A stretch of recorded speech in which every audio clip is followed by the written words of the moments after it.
Well, Luton Borough Council is asking the local Cultural Service Trust to look at other funding options, such as sponsorship, before it finalises its plans in October. Now, a Milton Keynes man fears his street is being stalked by a cat killer. Ken Power's foster cat, Bo, had to be put down after suffering antifreeze poisoning. Mr Power believes the cat had been fed chicken coated in the substance, but says he can't understand why anyone would do it. I don't understand.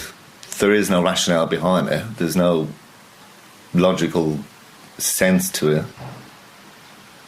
And no, I can't understand why anybody would do that.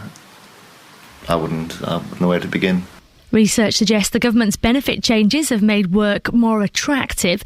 An independent think tank says cuts such as the benefits cap, which limits how much someone on welfare receives, means the gap between being on benefits and earning a wage has been reduced. People will have a chance to have their say over the future of children's services at Bedford Hospital later on this year. It's when a consultation begins. The Trust has faced severe criticism for closing some of its paediatric services after junior doctors were withdrawn because of a shortage. The hospital's apologised but says they'll now look to advertise posts across both Milton Keynes and Bedford. But the Mayor of Bedford, Dave Hodgson, has concerns about the need by the local clinical commissioning group to go back to the drawing board. The hospital had good clinical outcomes in paediatrics. The hospital in the last 2 years has been financially viable. So both those things are okay, and yet it seems to be used as an excuse by the CCG to actually look at reconfiguring, and does that mean removing services from Bedford Hospital? I hope not, but I believe so.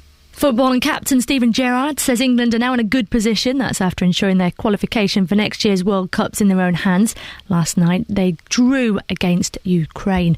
Weather, and it should be mostly dry, a little bit of rain later on. Temperatures warmer than yesterday, 18 degrees Celsius. Get the latest news and sport online at bbc.co.uk/3 counties.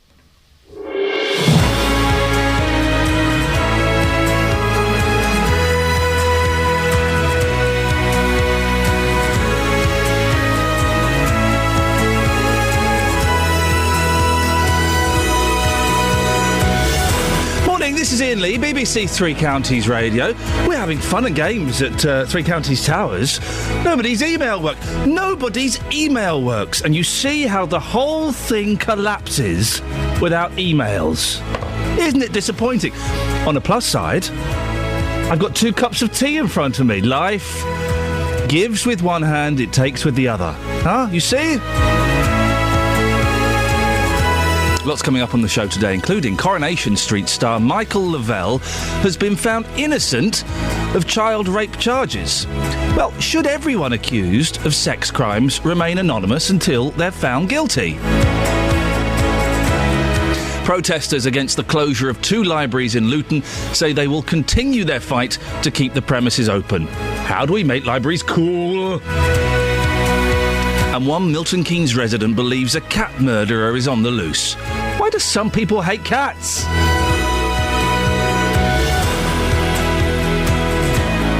Facebook.com/BBC3CR. You can send me a text, 81333. Start your text 3CR. The best way to get in touch, we've had lots of phone calls this week, I love it. 08459 455 555. Across beds, hearts and bucks. This is BBC Three Counties Radio. Now, while we try and sort out these flipping emails, let's have a bit of Blondie.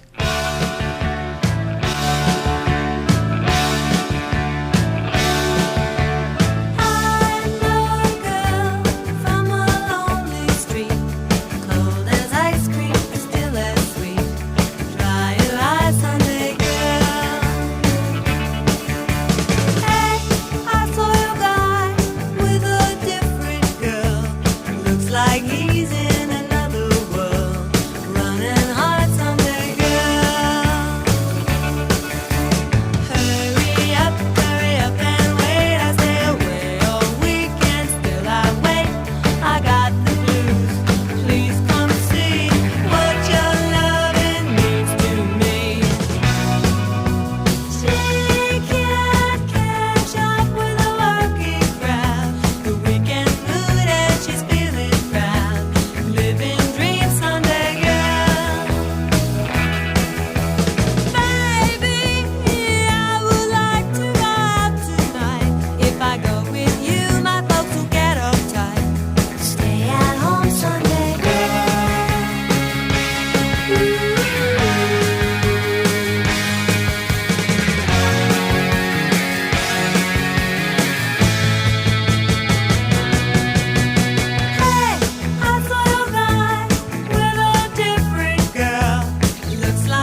likes a bit of Blondie. Everyone does. I can't think of one person who doesn't like a bit of Blondie. And if you are that person, if you're sat at home going, it's me, I can't stand them, well, then you're fired. Morning, this is Iain Lee, BBC Three Counties Radio. Lots to get through today, including the actor Michael Lavelle is planning to speak to ITV bosses about a possible return to Coronation Street after being cleared of all 12 charges of child sex abuse that he was facing. The actor said he was delighted with the verdict. I'd like to thank ITV as well for their continued support throughout this traumatic time for all of us. And I'd just like to say thank you all for being patient. And I might go and have a drink now, believe it. All right. Cheers. His accuser, who cannot be named, claimed she was abused from the age of 6 until she was 14. The jury at Manchester Crown Court took just over 4 hours to return verdicts of not guilty on all counts. Nigel Pivaro, who played the character Terry Duckworth in the soap, spoke outside the court. Being high profile has exacerbated his position. We know he's an innocent man, but for 2 years he's been under the intense scrutiny. Obviously, not all that scrutiny was positive. This case has raised questions as to whether those like Mr Lavelle who are accused of sexual offences should be granted the same degree of anonymity as the alleged victim. Until 1988, complainants and defendants in rape cases had anonymity, but that was changed so suspects weren't being treated differently from people accused of other crimes. Karma Melli is a criminal barrister specialising in sexual offences. She says there is sense in keeping things as they are now. Probably the main reason in favour of being allowed to publish defendants' names is the argument about other victims coming forward, and that is one that we've seen time and time again from the London taxi driver rapist and also, of course, more recently with Stuart Hall, that the names are publicised and other victims who didn't feel they had the strength to come forward when they felt they were alone do come forward, and it makes a material difference to the prospects of conviction. Well, Justin Dealey has been out finding what people think. I've often said this, Justin, if someone is accused of a sex crime, they should remain anonymous, because anybody can go and throw an accusation at somebody, and people will be going, oh, mud sticks, there's no smoke without fire, when there is smoke without fire on occasion. I mean, absolutely. In that clip there, you heard somebody say, well, this has now been going on for 2 years. Of course, we read the newspapers every single day. There's been so much written about this. So I've been out to Dunstable, talking to people about Michael Lavelle, asking people whether he had the right to remain anonymous, and here's what people had to say. He should have. He wasn't guilty, or he was found not guilty, but he's now been labelled. I mean, his name was put all over the newspapers, but her name's been kept completely out of the papers. She's had anonymity the whole way through this trial. If a man is found guilty, then the accuser should keep her in anonymity. But if he is found innocent, they should release her name. And as far as I'm concerned, it's got to be fair, and that's the only way it can be done fair. Dave, what do you think about anonymity in this particular case? I think anybody accused of a crime like that should have anonymity until they're proven guilty, because it doesn't matter if you're a film star or some poor schmuck living down the street. I know of people it's happened to, and they've had to move just because they got accused of a sexual crime. In the end, he was proved innocent? Yes. So despite being proved innocent, that has ruined his life. Yeah. You're making a point there. You don't have to be famous to be in that situation. That's it. You don't. Anybody. It could happen to me, you, anyone. And why should it just be the rich and famous get it? Everybody should have that right. You are innocent until you are proved guilty. And this guy, he was tried by news. He was tried and found guilty by the news well before he ever got to court. I don't think he should have been named. Can you tell us why? Well, because it's ruined his life, hasn't it? But, I mean, really, if you've chosen to be in the public eye, then that's part of it, isn't it, really? So we've heard all sorts of stories about him having affairs, alcohol problems as well. Even though he's been announced as being innocent, do you think he should still go back onto that soap? Because it is a family soap at the end of the day. No, not really. It is too far gone, hasn't it, really, everything that's gone on? I mean, people aren't really going to enjoy watching him anyway, so I don't think so. I think he needs to try a different avenue now. And so even though he's innocent, you think the problems with the alcohol and adultery is too much? It's all been too much. People aren't then interested in watching it, are they, really? So, well, I would dispute what that lady says. I would suggest that people are more interested in watching it. But yeah, he's had problems with alcohol, and he's had affairs outside of his marriage, And? Exactly. You know, in life, everyone has problems. Nobody, despite being a TV star, a film star, or the average man on the street, every single person in their life is going to have problems. And everyone in life deserves a second chance. Here we have an innocent man. He's been through this for a long, long time. Whether he wants to go back onto the soap, of course, that's another question. Just imagine it. I often try and put myself in the position of these people. This guy's not worked for, 18 months, probably 2 years since this started. So he's not earned anything for 2 years. He's had the humiliation of being branded a paedophile. He's been dragged through the press. He's had all his mucky little secrets. We've all got mucky little secrets. He's had those exposed in the press.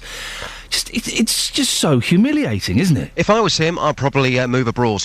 Simple as that. And I think the man Dave in that piece there raised a fascinating point. Somebody down his street had the same problem, and he had to move because of the abuse that he suffered, despite being an innocent man. Yes, he proved himself innocent in the end, but until that point, his life was an absolute misery because people thought that he was a paedophile, and he wasn't. Justin, thank you very much indeed. Well, a couple of questions, I guess, spring from this.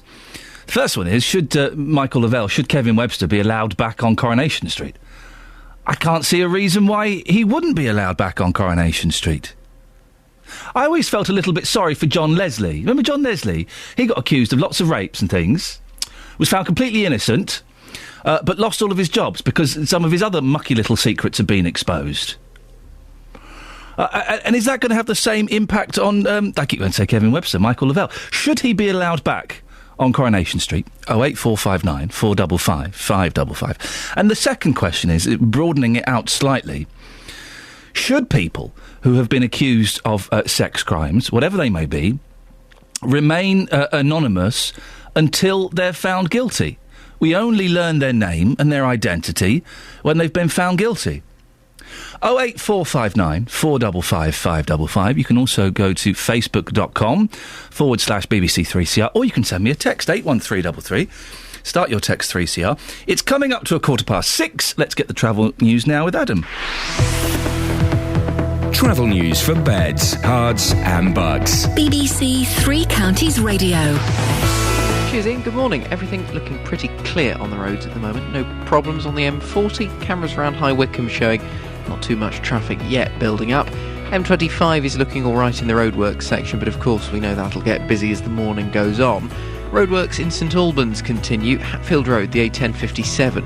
Water main work at the junction with Ashley Road is going to be there probably for another 10 days or so. And some works in Beaconsfield. There are 2 sets of temporary traffic lights up on the A355. The first near Burnham Road and the others quite near to Dorney Bottom, just after Hare Hatch Lane.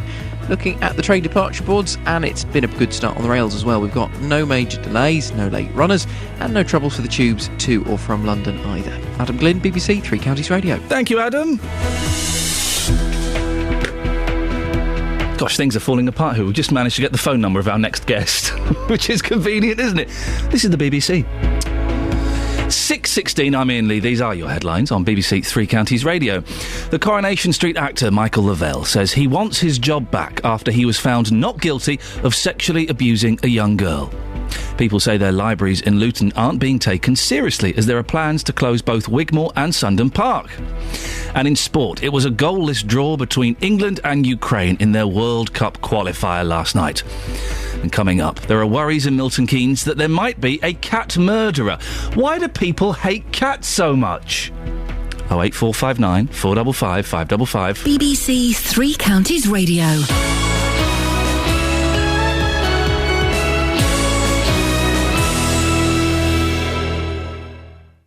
On Friday night, there's an extra Three Counties sport. Gray whacked one in at the near post. It's a great strike from Andre Gray. Luton are in conference action away to Wrexham, hoping to consign the hosts to their 4th straight defeat. Nuneaton Town 2, Wrexham 0. By building on Saturday's performance. The only thing we're disappointed about is we haven't scored the goal that wins the game. We have people that can score, I know that we do. If we keep doing that, then I think the rest will follow. Wrexham versus Luton, Friday night from 7 in Three Counties Sport.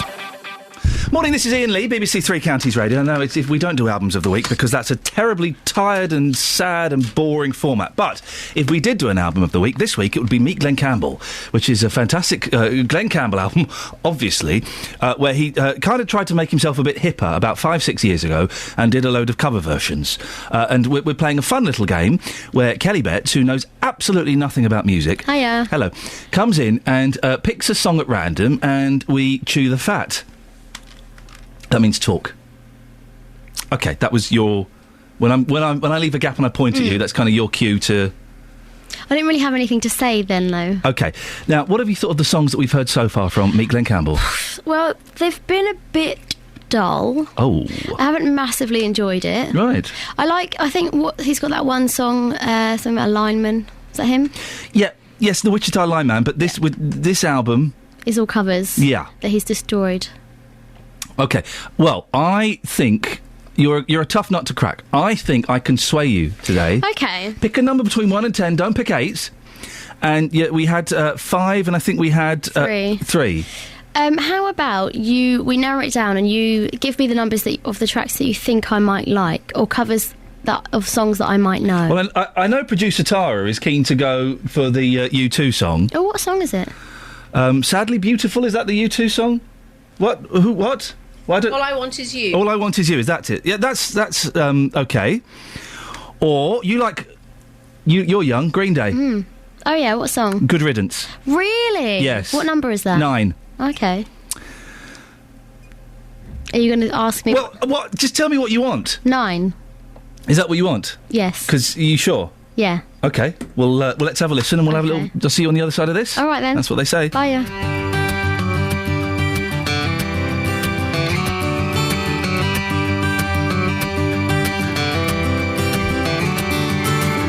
Another turning point, a fork stuck in the road. Time grabs you by the wrist, directs you where to go. So make the best of this test and don't ask why. It's not a question, but a lesson learned in time.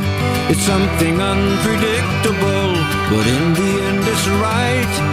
I hope you had the time of your life.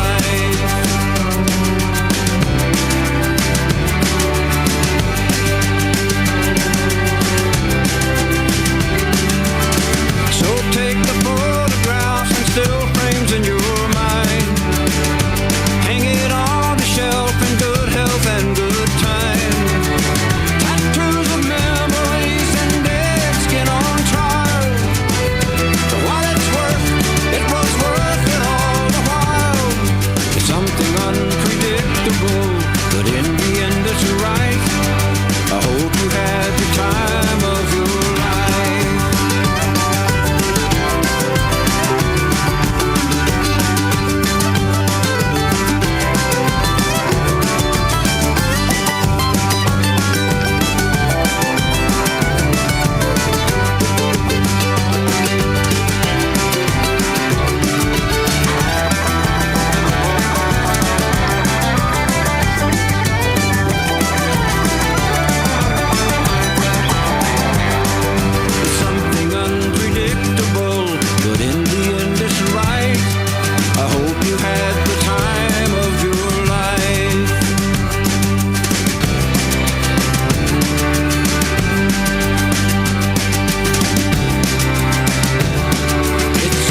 Unpredictable, but in the end it's right. I hope you had the time of your life.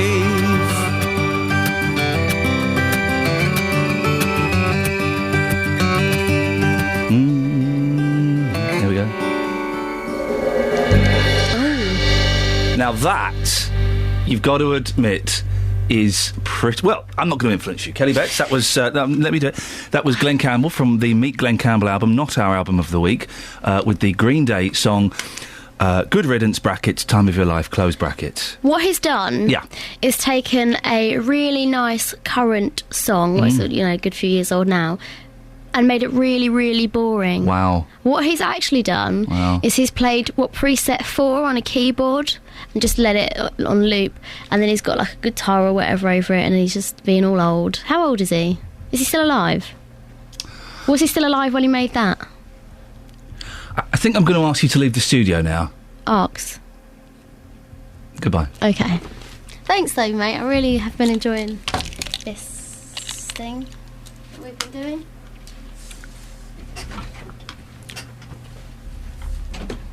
Well, I'm sure you've been enjoying this thing that we've been doing, because it really is a lot of fun.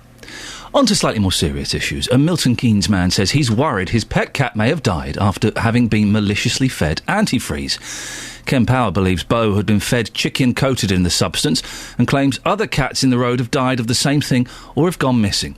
Well, our Milton Keynes reporter Craig Lewis spoke to Ken. We have this little alleyway that runs down the side of the house, and there's a little sort of a cat shelter in there. But what I did is I just looked in there on the off chance, and I could see this silhouette of Bo. Stuck my hand in to stroke him, and he didn't wake up. We got a call from the vet who told us that he suspected that Bo had been poisoned with antifreeze. So what made you think that this was a deliberate act? I wish, if the best case scenario for us would be if it was a tragic accident and somebody had been doing some car stuff, they'd been draining their radiator, they'd been filling with antifreeze. And that would have been the best scenario. That was just an accident. We've spoken to neighbours and nobody was doing anything like that. Plus that Thursday was probably the hottest day of the year, and I don't think anybody had been thinking about antifreeze. Plus we found out on the Saturday that another cat at the opposite end of our street was poisoned as well. Also, a neighbour almost facing where he lives has 2 cats missing. So, unfortunately, I think it's somebody who's doing this deliberately. Well, that was Ken Power in Milton Keynes speaking to our reporter Craig Lewis. Sue Parslow is the editor of Your Cat magazine. They recently ran a campaign to try and bridge the gap between cat lovers and those who don't like them. So, this isn't that uncommon, is it? No, sadly, it is quite a common occurrence around the country. It seems to go in spades. Why would somebody do it? Well, I think people generally are becoming more intolerant and a little more territorial about their own properties. And it's unfortunate that cats do have freedom to roam, and they do pop up in people's gardens. And in our neighbourhood cat campaign, which we ran through this spring, we looked at the issues that upset neighbours. We ran a survey that was completed by cat owners and non-cat owners. So we got a fairly balanced response. And we discovered that what non-cat owners really don't like about cats is them toileting in their flower beds, followed by hunting birds and digging up or damaging plants. So we did our best in the magazine to cover those areas, to give advice to cat owners about how they could keep their cats within their own gardens, provide them with all the things that they need, and to deter them from hunting birds. Well, how do you keep your cat in your own garden? Because once they're out, they can go anywhere. Yes, but I think one of the secrets is to enrich your own garden, to think about the things that your cat will be looking about when he's out and about, providing with an outdoor latrine so he doesn't have to trot over into next door's garden and use their newly dug over flower bed, and to provide him with things he can climb, places he can hide and explore, so sort of dense shrubberies and nice trees and somewhere he can hide. Will those things not attract all the local cats, though? Potentially, and our survey did show that a third of cat owners themselves have problems with other people's cats. And it's kind of a fact of our modern day society where we've become cat owners more than dog owners, and we tend to keep more than one cat at a time. So sometimes some areas are quite heavily populated with cats. So we would suggest it's about talking to your neighbours, finding out who owns what cat, and passing on the advice that we've given so that everybody's enriching their own garden and doing their best to keep their cats at home. Now, there are ways that people can enclose their gardens, and it doesn't have to be a major sort of engineering operation. It can be done quite simply, and there are some really simple containment systems that can go around the top of a fence. to keep your own cat in and intruding cats out. What should someone like Ken Power do, who believes his cat has been murdered? Can he go to the police? Would the police listen to something like that? Yes. As these incidences are becoming more common, the police or the RSPCA will take it seriously, and there have been prosecutions. And what kind of penalties are imposed on someone found guilty of cat murdering? Well, I guess it depends on the individual circumstance, but it is taken seriously. If you've got a cat that's coming in your garden, back in when I was a child in the 70s, my mum, when there was a cat we didn't want in the garden, would shoot it with a water pistol. Is there anything that someone can do if they want to get a cat out of their garden? Well, water is still quite a good deterrent, and what we would suggest is that you do it in as kind a way as you can do it, but a sort of short, sharp shock from a distance will help to make the cat think twice about coming back. But there are other products that you can buy from garden centres, including pelleted lion dung. Sorry, what did you say? Lion dung. What? Cats work on scent, and they'll sniff this out and think, oh wow, this is a big cat's territory, I'll stay out. You can actually go and buy lion poo from a garden centre and put it in your garden? You can. That is bonkers!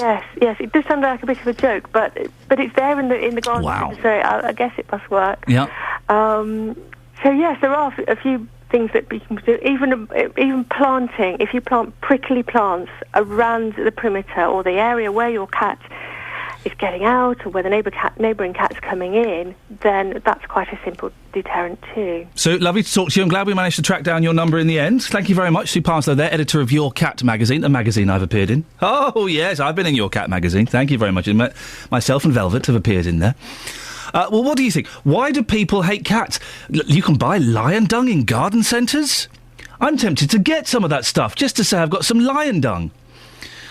Why do you hate cats? You know I'm a cat person more than dogs. Dogs I just don't get at all. Cats I think are wonderful companions. 08459 455 555. Travel news for beds, cards and bugs. BBC Three Counties Radio.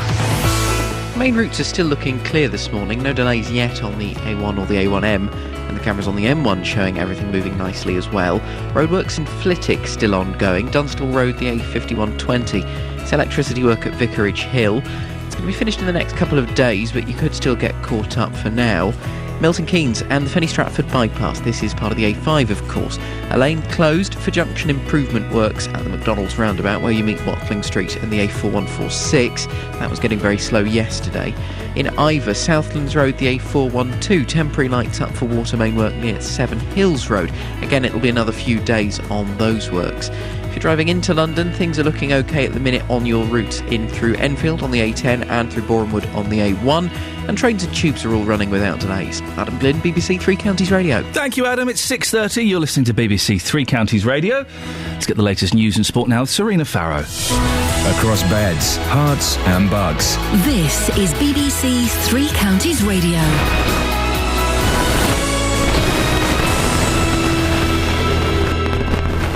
Good morning with the headlines. I'm Serena. The Coronation Street actor Michael Lavelle says he wants his job back after he was found not guilty of sexually abusing a young girl. People against plans to close 2 libraries in Luton took their protest to a meeting of borough councillors last night. Petitions have now been collected to save both the Wigmore and Sundown Park. A Milton Keynes man fears his street being stalked by a cat murderer. Ken Power's foster cat Bo had to be put down after suffering from antifreeze poisoning. And the Transport Secretary wants to persuade us of the benefits of the planned HS2 rail line, which is set to go through Buckinghamshire. A new study suggests the link will drive growth in the regions. That's the news. Now let's move on to all the morning sport. Three Counties Sports. BBC Three Counties Radio. So, Captain Stephen Gerrard says England are in a good position after ensuring their qualification for next year's World Cup's in their own hands. Last night's goalless draw with Ukraine means Gerrard's side will book their place in Brazil. That's if they win their remaining 2 qualifiers against Montenegro and Poland next month. It was all about togetherness, being difficult to beat and getting the right result. And yeah, of course, we'd love 3 points tonight, but we certainly keep Ukraine out of control in this group, and you know, we are where we want to be going into the final 2 games, having to win the games, but we're confident we can do that. Moving on to cricket, and England play the third one-day international of the series against Australia today. They trail 1-0, having lost the second one-day at Old Trafford at the weekend. And Sheikh Mohammed, the world's biggest horse owner, is facing a new drugs controversy. It's after a haul of what's described as unauthorised veterinary medicinal products was discovered on his Newmarket estate. The British Horse Racing Authority, which banned one of his trainers back in April for horse doping, says it's been assured there's no link between this case and racing. BBC Three Counties Radio, more from me at 7. Serena, what on earth was going on at the start of your bulletin? Yeah, I know, it was off-putting. I didn't know if you could hear that or not. Yes, we could hear that, I thought or not. You could. What was it? It's not me drumming some, I don't know, making wind noises in the background or anything. You're always making wind noises in the background. We thought it was your ridiculous badger coat. It's not a ridiculous badger coat, is Okay, it? we thought it was your badger coat. Look, we've already got a story about cats today. Yes. We don't want to upset badge lovers. Thank you very much. Call 08459 455 555. We don't. BBC Three Counties Radio. Morning, this is Iain Lee, BBC Three Counties Radio. If you want to give me a call this morning, 08459 455 555. Coming up in the next 30 minutes, libraries. Libraries are always facing closure. I love libraries. I went to my local library just a few days ago. What books did I get out? I'll tell you in a second. That'll keep them listening. I do love a good read.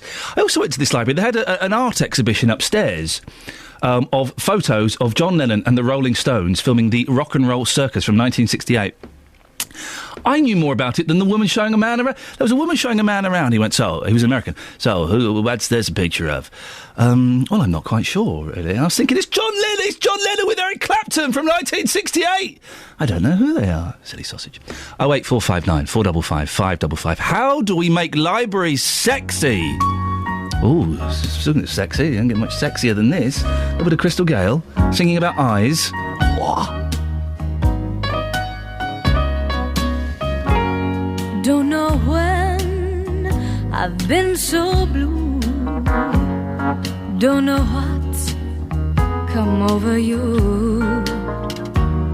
You found someone new, and don't it make my brown eyes blue? I'll be fine when you're gone. I'll just cry all night long.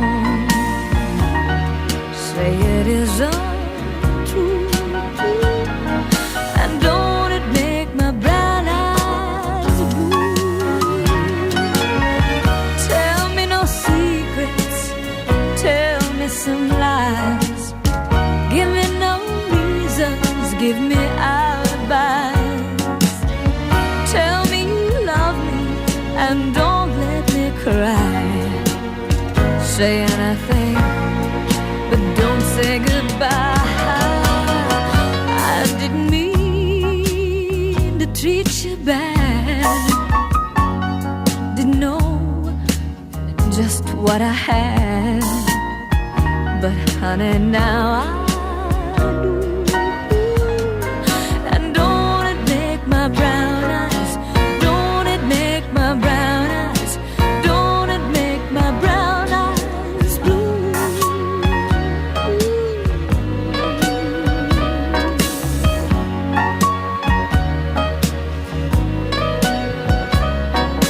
Don't it make my brown eyes, don't it make my brown eyes, don't it make my brown. What is this Maffin Hanslope text? Is this a genuine text you want me to read out on the air?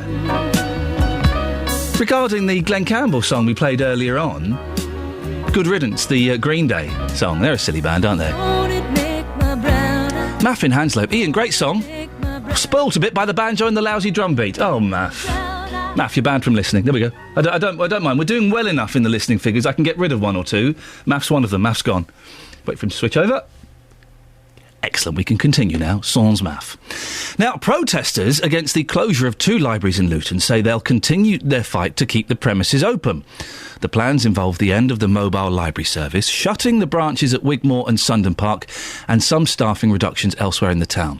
Well, our reporter, Iain Duncan, has been finding out why residents are unhappy. I just feel that Sundon Park is becoming a fast food outlet, and that's it. And the library is the last place that's trying to hold on to some kind of community spirit, and especially the library, because its location is so good, it's so welcoming for all the community. It's the heart of the community. Opponents of the closure plans attended a Luton Borough Council meeting to present their case to save their libraries. Sundon Park resident Claire Lee thinks the whole area will suffer if there isn't a change of heart. Our library, personally, shuts at 6 o'clock. It's only open part-time as it is, and yet they want to even take that away, the small little bit that we have.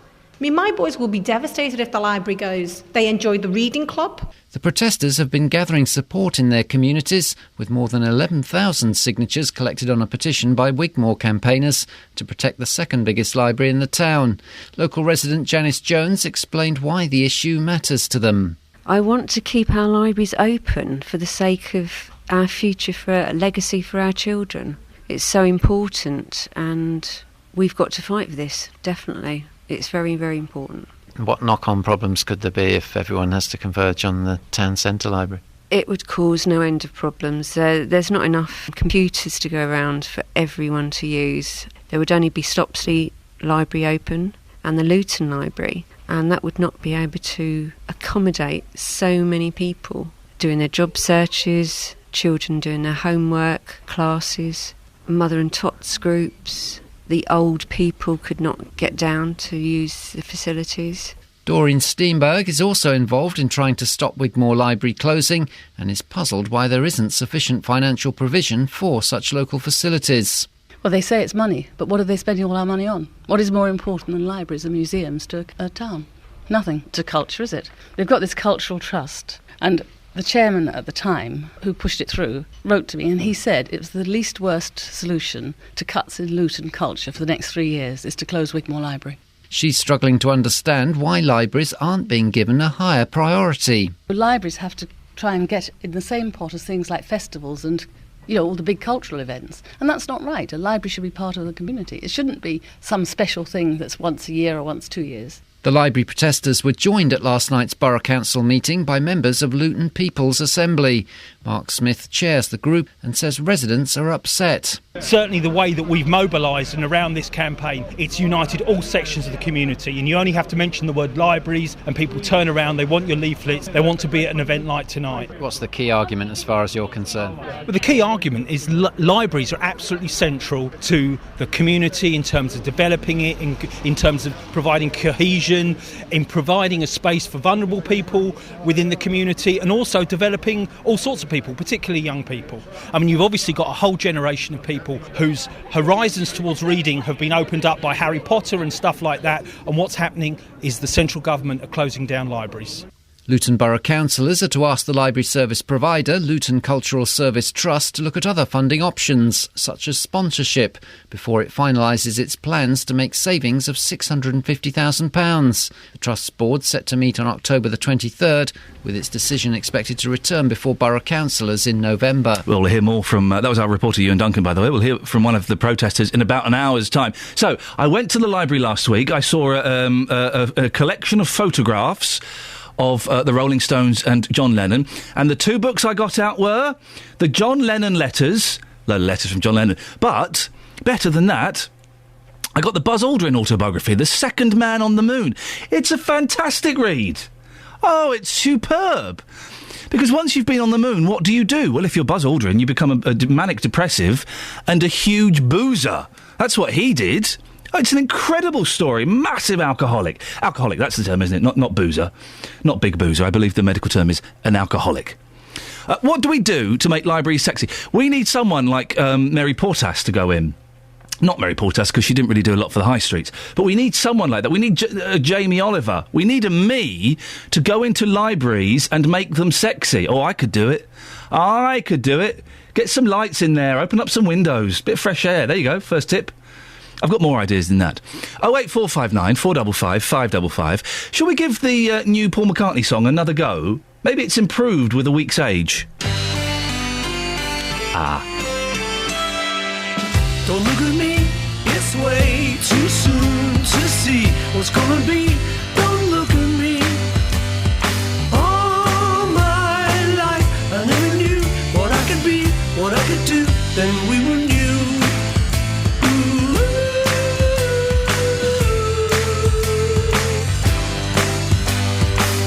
You came along and made my life a song. One lucky day you came along. Just in time, while I was searching for a ride, you came along, then we were new. We can do what we want, we can live as we choose. You see, there's no guarantee, we've got nothing to lose. Don't look at me, I can't deny the truth. It's plain to see, don't look at me. All my life I never knew what I could be, what I could do, then we were new. We can do what we want, we can live as we choose. You see, there's no guarantee, we've got nothing to lose.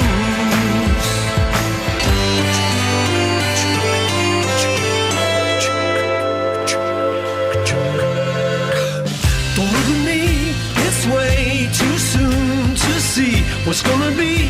Don't look at me.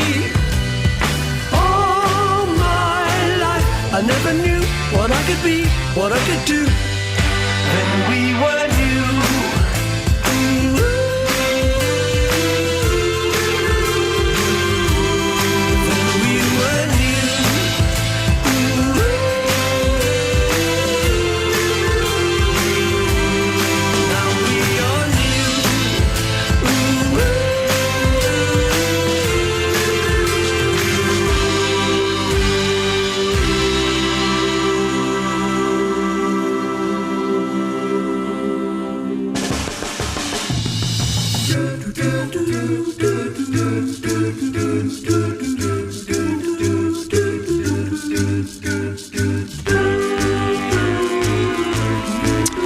I think it's growing on me. I think it's growing on me. Even his frog chorus bit at the end. Yes, I'm going to say I like that. Now we'll try again next week, shall we? We'll keep going back and seeing how we get on with it. This is Iain Lee, BBC Three Counties Radio. It's coming up to 6:45. Let's get the travel news now with Adam Glynn. Travel news for beds, cards and bugs. BBC Three Counties Radio. Looking too bad out there so far this morning. Everything quite clear on the motorways. Sensors picking up some short delays as you come along the Luton Road into Harpenden, the A1081. Past the station really is where it tends to look slowest on the sensors. We're doing okay though on the A414 as you make your way past Hertford. Not busy yet. Through where the A10 is looking alright, and then through Cheshunt down toward the M25. If you're joining the motorway there, roadwork section of course will get a little bit busy, but it's not faring too badly at the minute. Looking at the cameras as traffic heads into the works, it's actually moving quite nicely. If you're going further into London, along the A1 certainly, bit of a queue starting to build southbound through Mill Hill from the A41 at Apex Corner toward Mill Hill Circus. Don't forget roadworks in Great Kings Hill. Criers Hill Road is still closed off works at Criers Hill Lane. And in Little Chalfont, the A404 has a set of temporary traffic lights for gas main work between Loudhams Road and St Nicholas Close. Trains and tubes still looking good. Adam Glynn, BBC Three Counties Radio. Thank you, Adam. 6:46. It's Wednesday, the 11th of September. I'm Iain Lee. These are your headlines on BBC Three Counties Radio. The Coronation Street actor Michael Lavelle has been found not guilty of sexually abusing a young girl and now says he's looking to get his job back. A Milton Keynes man says there's a cat killer on the loose after his pet was poisoned with antifreeze. And in sport, England have qualified for next year's World Cup. Have qualification for next year's World Cup in their own hands after last night's goalless draw with Ukraine. I have no idea what that sentence means. Literally no idea what that sentence means. Let's try this again. England have qualification for next year's World Cup in their own hands after last night's goalless draw with Ukraine. Anyone? No. Coming up, we'll hear about the public consultation over the future of the children's services at Bedford Hospital, but before that, let's get the weather with Kate Kinsella. Beds, Herts and Bucks weather. BBC Three Counties Radio. Good morning. Well, there's a fair amount of cloud around this morning after a pretty blustery autumnal night. The good news is the northwesterly breeze is going to start to ease through the course of the morning, and the cloud through the middle part of the day will break up and thin. We'll get some hazy sunshine. We may even see a sunny spell. So on the whole, it's going to feel a lot more pleasant than it did yesterday. Now, temperatures still not too warm, but we're looking at a maximum of around 16, maybe 17 Celsius. It's just going to feel a lot better than it did yesterday. Now, towards the latter part of the afternoon, or towards the western fringes, we're going to see the clouds start to thicken, and then gradually through the evening and overnight, a warm front moves through, which means the thicker clouds and also some outbreaks of rain as well. But behind it, some more humid air, so it's going to feel a little more muggy than it has done for the last few nights. Minimum temperature down to 11 or 12 Celsius, but it's bringing with it a bit of mist, a bit of murk, so it's a rather grey and misty start to Thursday morning. But the mist will eventually clear. We'll get some brighter spells, and it will feel warm tomorrow with that humid air coming from the west. We're looking at a maximum of 18 Celsius, maybe a degree or two warmer, depending on how long the sun comes out for tomorrow afternoon. And that's your forecast. Nick Coffer. On Friday, I'm stepping back in time to the golden age of steam. It's the Bedfordshire Steam and Country Fair at Old Warden Park near Biggleswade, and I'll be there from midday. Nick Coffer. I'm going to be having fun on an old fairground ride, trying my hand at falconry, bringing you live music and learning all about the beautiful vintage steam engines. Nick Coffer. Live from the Bedfordshire Steam and Country Fair at Old Warden Park, Friday from midday, here on BBC Three Counties Radio. Good morning, this is Iain Lee, BBC Three Counties Radio, 08459 455 555. As I've said before, if we could make a radio show or a podcast of all the stuff that gets said off air, boy oh boy, wouldn't that be a good listen, Tony Fisher? It would be brilliant. It would be a cracking listen. Now, people in Bedford will have a chance to have their say. It would also be censored. It would be highly illegal. People in Bedford will have a chance to have their say over the future of children's services at the town's hospital when a consultation begins later this year. The trust has faced severe criticism for closing some of its paediatric services after junior doctors were withdrawn because a shortage of senior staff to train them. Well, the hospital has apologised, but says they'll now look to advertise posts across both Milton Keynes and Bedford hospitals to make it more attractive. Tony Fisher has been looking into this. Tony, most of us are aware of the background, but just give us a brief little summary. Yes, well, it was July, Iain, when junior doctor training was stopped at the hospital. Concerns were expressed back in April that the trust had too few consultants for paediatric and maternity cover while instructing medical trainees. The trust said it would recruit staff, but the Health Education East of England stepped in, withdrew the trainees. Later on in July, there was an incident with a consultant and a junior doctor. The consultant was suspended for failing to respond to an urgent call. That then prompted a decision to remove medical trainees from paediatric services. Then the accident emergency services was suspended for children and people under the age of 19. Children's planned surgery and overnight observation after A&E treatment were also suspended. And from the 1st of August this year, the trust no longer provided overnight inpatient care on the Riverbank ward, planned medical procedures or care, and children were basically looked after at other hospitals, including the L&D and Milton Keynes Hospital. And then there was that Care Quality Commission report, which was very critical of Bedford Hospital and showed up failings in 8 of the 9 essential standards inspected. OK, so with that rather depressing backdrop, you attended a meeting at Bedford Borough Council last night. What happened? Well, it was the scrutiny, what's called the Scrutiny Committee at Bedford Borough Council. They're there to quiz the various representatives from the hospital, including the acting Chief Executive Stephen Conroy, Conroy, and also an organisation called the Bedfordshire Clinical Commissioning Group, which is a fairly new organisation, basically responsible for buying the services for the hospitals. They will oversee this consultation. They have a budget of £430 million. Their mandate is to improve services, and as I say, it is the organisation which will run this consultation into the future of the paediatric unit. They will determine the future of the paediatric unit, not the hospital. Now, at the meeting, concerns were raised. This all stemmed from, as I mentioned earlier, a couple of incidents involving a senior consultant and a trainee doctor, and that approach now to review all services was like using a sledgehammer to crack a nut. The analogy used in the meeting, there's been a leak in the roof. Instead of fixing the leak, we're not just replacing the whole roof, but knocking the house down and rebuilding it. The Mayor of Bedford, Dave Hodgson, spoke at the meeting. The problem, as I've said before, of the hospital is we had a problem with the supervision of doctors in training. We heard today from Stephen Conroy of the hospital that it was ended up with one consultant not actually giving the correct support to doctors in training. And because of that, we're now going for a whole review about all the services in paediatrics. We haven't got full A&E at the moment. We haven't got inpatients for paediatrics. Those are services can be brought. If it's only brought about by this one problem, then why aren't we fixing that problem? So what does the Clinical Commissioning Group say? Well, they were asked in the meeting about how realistic this consultation was, because people always ask for everything. You know, why consult now when we don't know what the hospital will be able to provide? After all, it has a £3.6 billion debt, although it has just been given £3.7 million by the government. The Clinical Commissioning Group or representative said it was a chicken and egg situation, but they needed the consultation precisely because they wanted to determine what is realistic in the long term. As I said, the CCCG has a mandate to improve services, and it says that is what it wants to do at Bedford.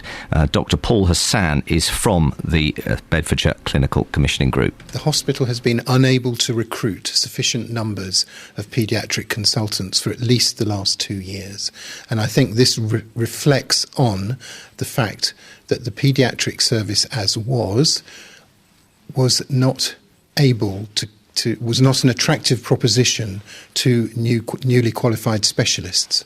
And what we heard from patients, the two ladies who were here this evening as patients, was that they have seen services offered in a much more attractive way to them and their children at other hospitals since they've had to go to these other hospitals, and they would like to see that service in Bedford. And that's what we would like as well. What's the timetable for this consultation, Tony Fisher? Right, Ian, it'll start in November, run to January. Recommendations will be made in March next year, and a website setting out the details of this consultation will appear on the Bedfordshire Clinical Commissioning Group website on the 23rd of this month. Tony, thank you very much. We'll be following that closely. We built this city. We built this city on rock and roll. Built this city. We built this city on rock and roll.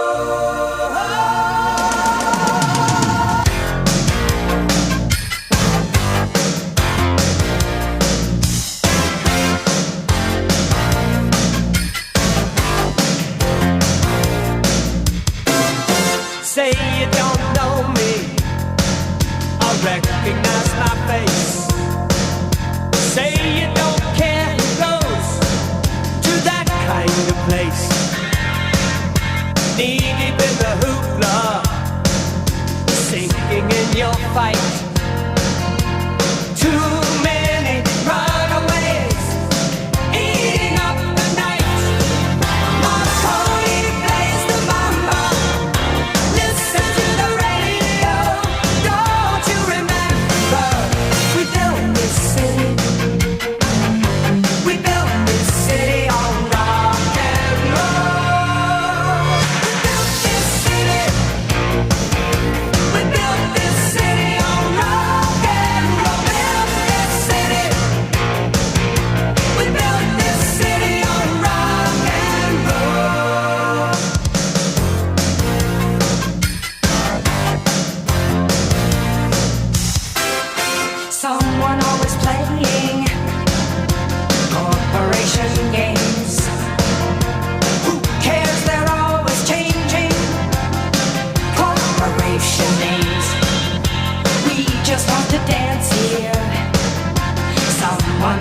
the stage. They call us irresponsible, write us off the page. Marconi plays the mama, listen to the radio. Don't you remember, we built this city. We built this city on rock and roll. We built this city. We built this city on rock and roll. Built this city. We built this city on rock and roll.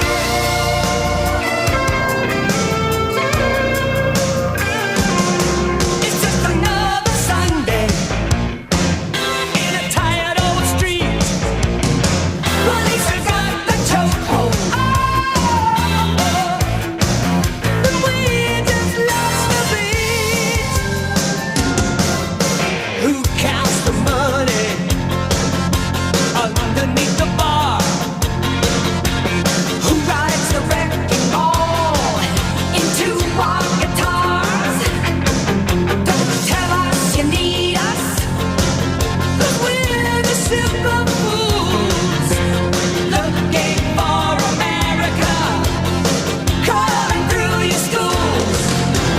Looking out over that Golden Gate Bridge on another gorgeous sunny Saturday, and I'm seeing that bumper to bumper traffic. Don't you remember? It's your favorite radio station in your favorite radio city, the city by the bay, the city that rocks, the city that never sleeps. Marconi plays the mamba. Listen to the radio. Don't you Goodness gracious me, I've only just managed to get Tony Fisher out of the studio. I had to ask Kelly Betts to fake a phone call for me. He spent the last 4 minutes telling me how he once stood next to the dark-haired girl from the Philadelphia cheese adverts. It's not a story. It's not a story in the slightest. For goodness sakes. Oh, dearie, dearie me. Right. Oh, no, I don't want Ollie Moores. It's all gone to pot. Maybe we should as well. News for beds, cards and bugs. BBC Three Counties Radio.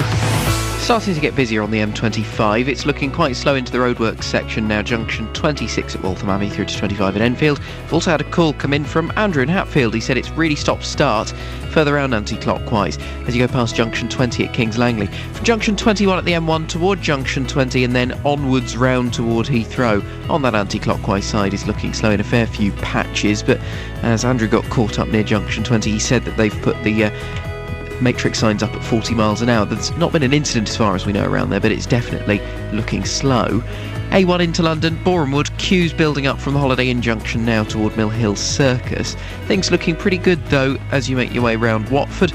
Exchange Road, the A411 maybe a little busy coming toward Beach and Grove. Trains and tubes doing okay though. Adam Glynn, BBC Three Counties Radio. Thank you very much, Adam. So, should everyone accused of sex crimes remain anonymous until found guilty? We'll take your calls after the latest news and sport with Serena Farrow.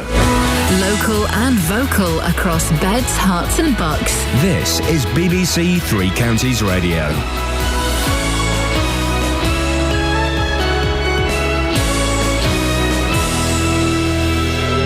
It's 7 o'clock, I'm Serena Farrow. The headlines: Coronation Street actor wants to return to the soap, people against libraries closure in Luton, and we're being convinced of the benefits of the HS2. BBC Three Counties Radio. The Coronation Street actor Michael Lavelle's been found not guilty at Manchester Crown Court of sexually abusing a young girl.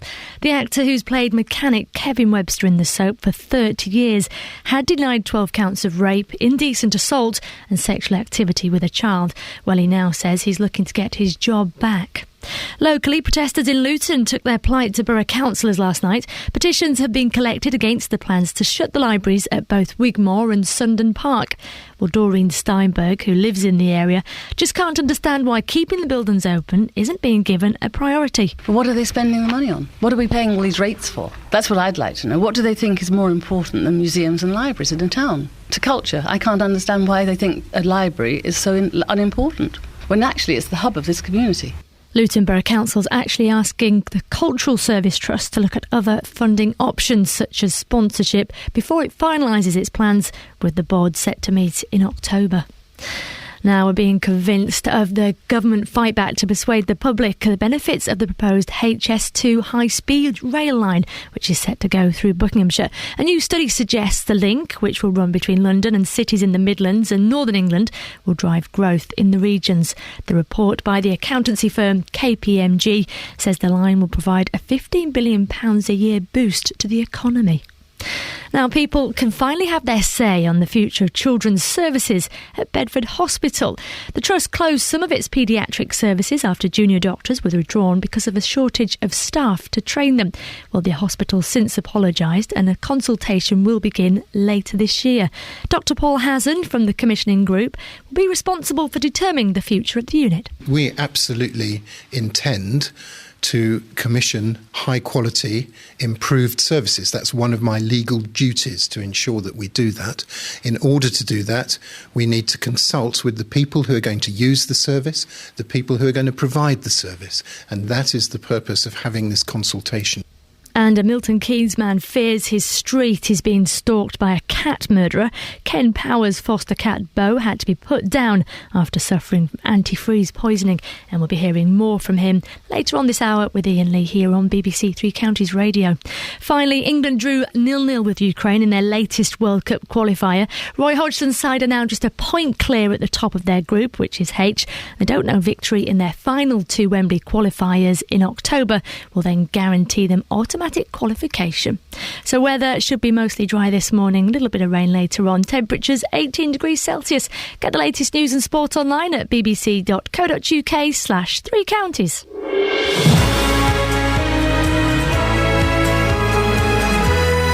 Good morning, this is Iain Lee, BBC Three Counties Radio. Lots coming up this morning. Although, I have to say, I wore my thick coat today for the first time since, I don't know, May, and it's good. It's good. I do look like Bill Sykes. The Oliver Reed interpretation, I hope you're referring to. It was nice wearing a big... It's a little bit too big for me, this coat. It's a bit big on the shoulders. But, it keeps me warm. Oh, it's lovely. Bring it on, dear listener. Lots coming up in the show this morning, including Coronation Street star Michael Lavelle, a.k.a. Kevin Webster, has been found innocent of child rape charges. Well, two questions off the back of this. Should everyone accused of sex crimes remain anonymous until found guilty? And should he be allowed back on the street? Protesters against the closure of two libraries in Luton say they'll continue their fight to keep the premises open. How do we make libraries cool? And one Milton Keynes resident believes a cat murderer is on the loose. Why do some people hate cats so much? They're wonderful things. Facebook.com/BBC 3CR. Text 81333, start your text 3CR, or give me a call 08459 455 555. Across beds, hearts and bucks. This is BBC Three Counties Radio. Should everyone accused of sex crimes remain anonymous until found guilty? Photographs of the Coronation Street actor Michael Lavelle appear on many of the front pages today after he was cleared of sexually abusing a young girl. Why was he ever charged? Asked the main headline in the Daily Mail, which says colleagues of the actor claim he was the victim of a celebrity witch hunt prompted by the Jimmy Savile scandal. The Times says the Crown Prosecution Service was forced to defend its pursuit of the actor. The paper believes the case is likely to reignite debate about the naming of suspects in sex abuse cases. Two questions for you at home listening to this. First one is, should all people accused, say all men, but women are accused as well, should all people accused of sex crimes, rape and child abuse and what have you, remain anonymous until they're found guilty?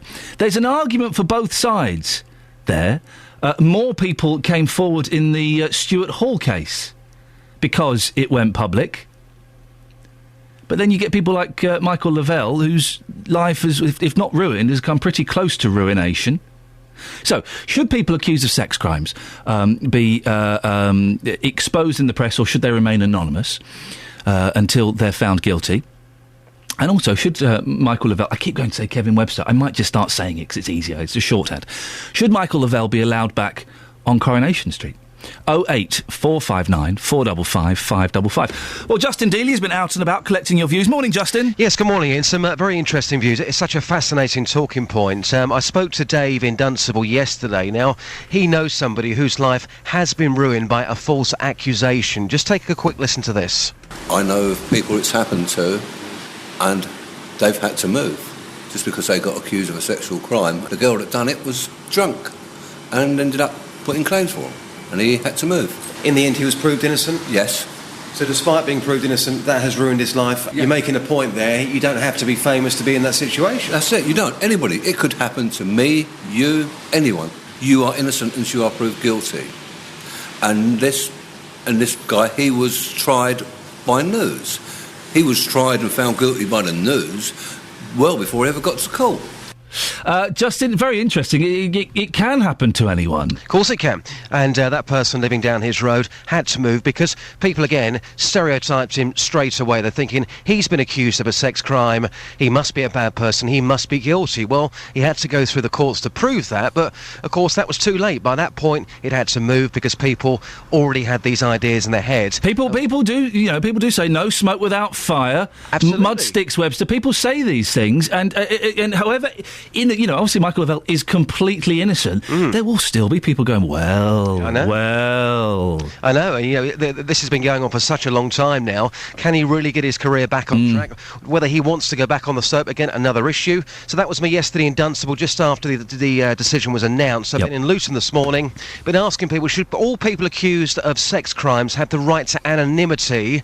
And here's what people had to say. I certainly do, yes. I think it's important that everyone's anonymity is met until proven guilty. Because what you get is guilt by the press, really. So it must have been a very stressful time for him and his family. Because it's not just about stars. Anybody can make an accusation against you, against me, and people start talking, don't they? Absolutely, and what we have now with Twitter and Facebook, the whole thing just sort of seems to expand. I think absolutely. I know some of them turn out to be guilty, but that's down to the law to sort out. So I'm pleased it's been found innocent, to be honest, and be good to see him back on Corrie. So you would welcome him back on the programme then? Absolutely, yeah. I spoke to somebody yesterday who said to me, well, with the adultery claims, with the alcoholism claims, that it's not right for him to go back onto a family soap, but as a fan of the show, you'd be quite happy to see him back on there? Yes, I would, yeah. Everybody has skeletons in their cupboard. It's just, it's been found innocent, and as far as the law's concerned, and the other things are down to him, really. So, yeah.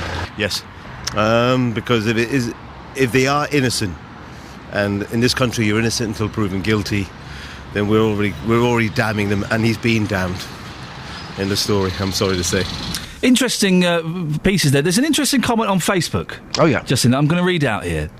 Drake says, does releasing names not encourage people to come forward who might also have suffered? Interesting point. Yeah. Then goes on to say something that is completely and utterly wrong. Being found not guilty means there was insufficient evidence to prove guilt, not that you are definitely innocent. Well, no. Drake.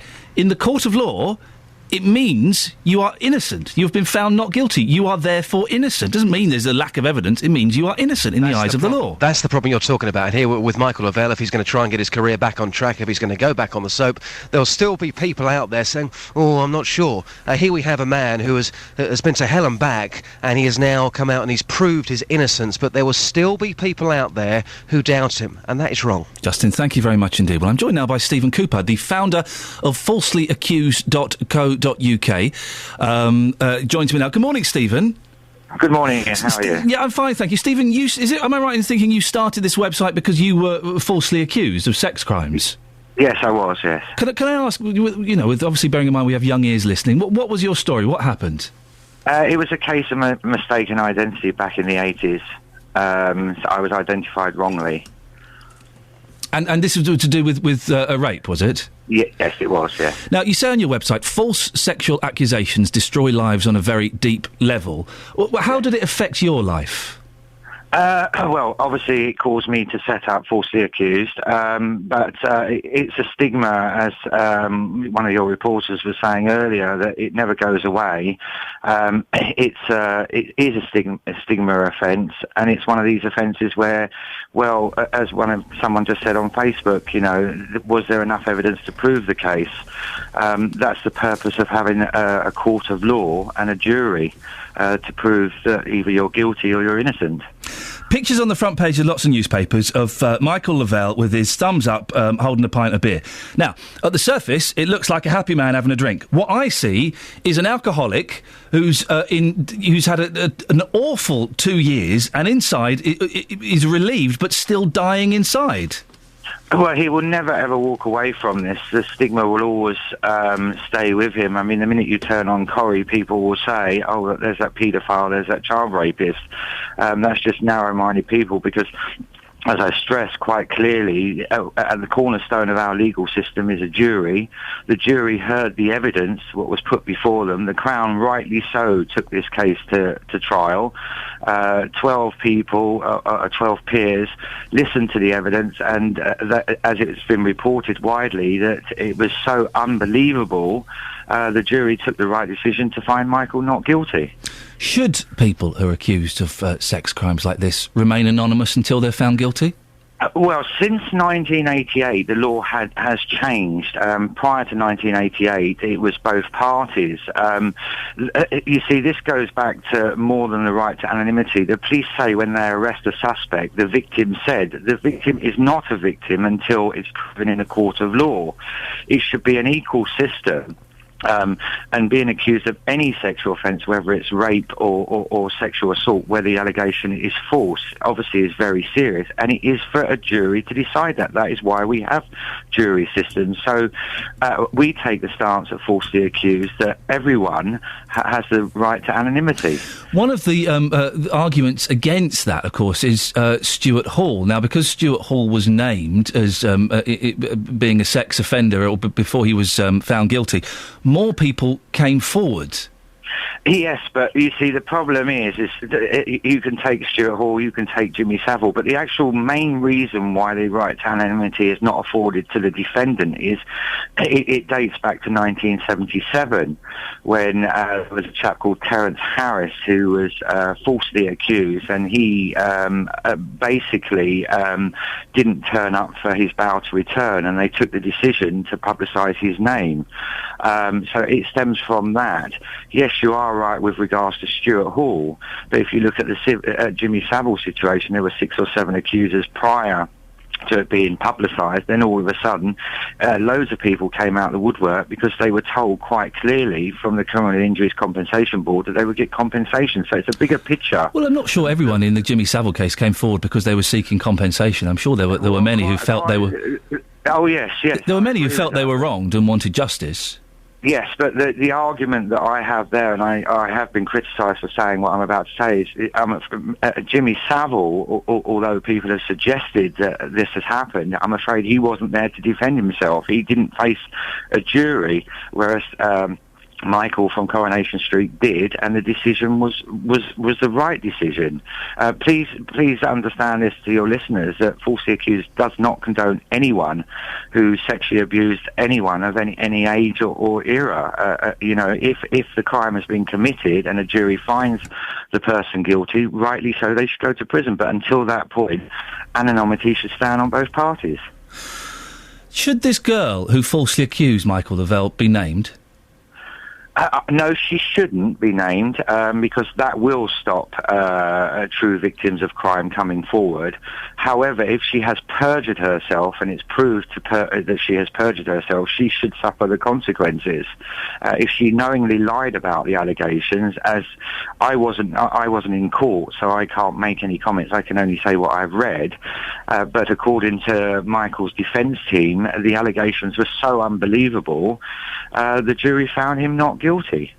Stephen, I appreciate your time this morning. Stephen Cooper, founder of falselyaccused.co.uk. Well, you've heard what Stephen had to say. It's your turn to put your point across. There's so many questions about this. I just find this absolutely fascinating. I'm sure that gives Mr. Lavelle no consolation whatsoever, but Should people who are accused of sex crimes remain anonymous until found guilty? Should Michael Lavelle be allowed back on Coronation Street? And should the girl who falsely accused Mr. Lavelle be named? She's kept her anonymity. She will keep her anonymity because she's 17 years old. But should she be named? 08459 455 555. You're listening to BBC Three Counties Radio. Let's get the travel news now with Adam. Travel news for beds, cards and bugs. BBC Three Counties Radio. Delays building on the M1 southbound. It's slow from junction 11 at the A505 toward 10 at Luton Airport and the Spur Road. M25 anti-clockwise busy into the roadworks Waltham Abbey to Enfield. Also very slow from the M1 round toward Kings Langley. Andrew called us about that one a bit earlier. As you continue anti-clockwise off toward Heathrow, there are some delays as well. Maple Cross to the M40 is where it's looking slowest on the cameras. And if you're driving into London through Boreham Wood, the A1 southbound is queuing from Holiday Inn Junction down to Mill Hill Circus. On the trains and tubes this morning, no major problems or delays have been reported. Adam Glynn, BBC Three Counties Radio. Adam, thank you very much. Right, 7:17. It's Wednesday, the 11th September. I'm Iain Lee. These are your headlines on BBC Three Counties Radio. The actor Michael Lavelle says he wants to return to Coronation Street after he was found not guilty of sexually abusing a young girl. People say they desperately need to keep their libraries open in Luton in order to keep their communities alive. And in sport, after last night's draw with Ukraine, England now need 2 more victories to qualify for the World Cup. Coming up, there are concerns that cats are deliberately being killed in Milton Keynes. Why do people hate cats so much? 08459 455 555. BBC Three Counties Radio.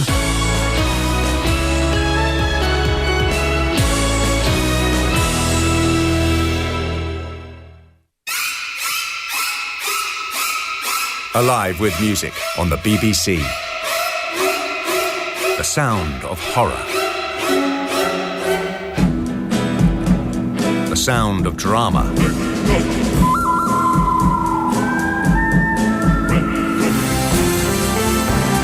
The sound of glory. A new season of programmes on TV, radio and online celebrates the sound of cinema.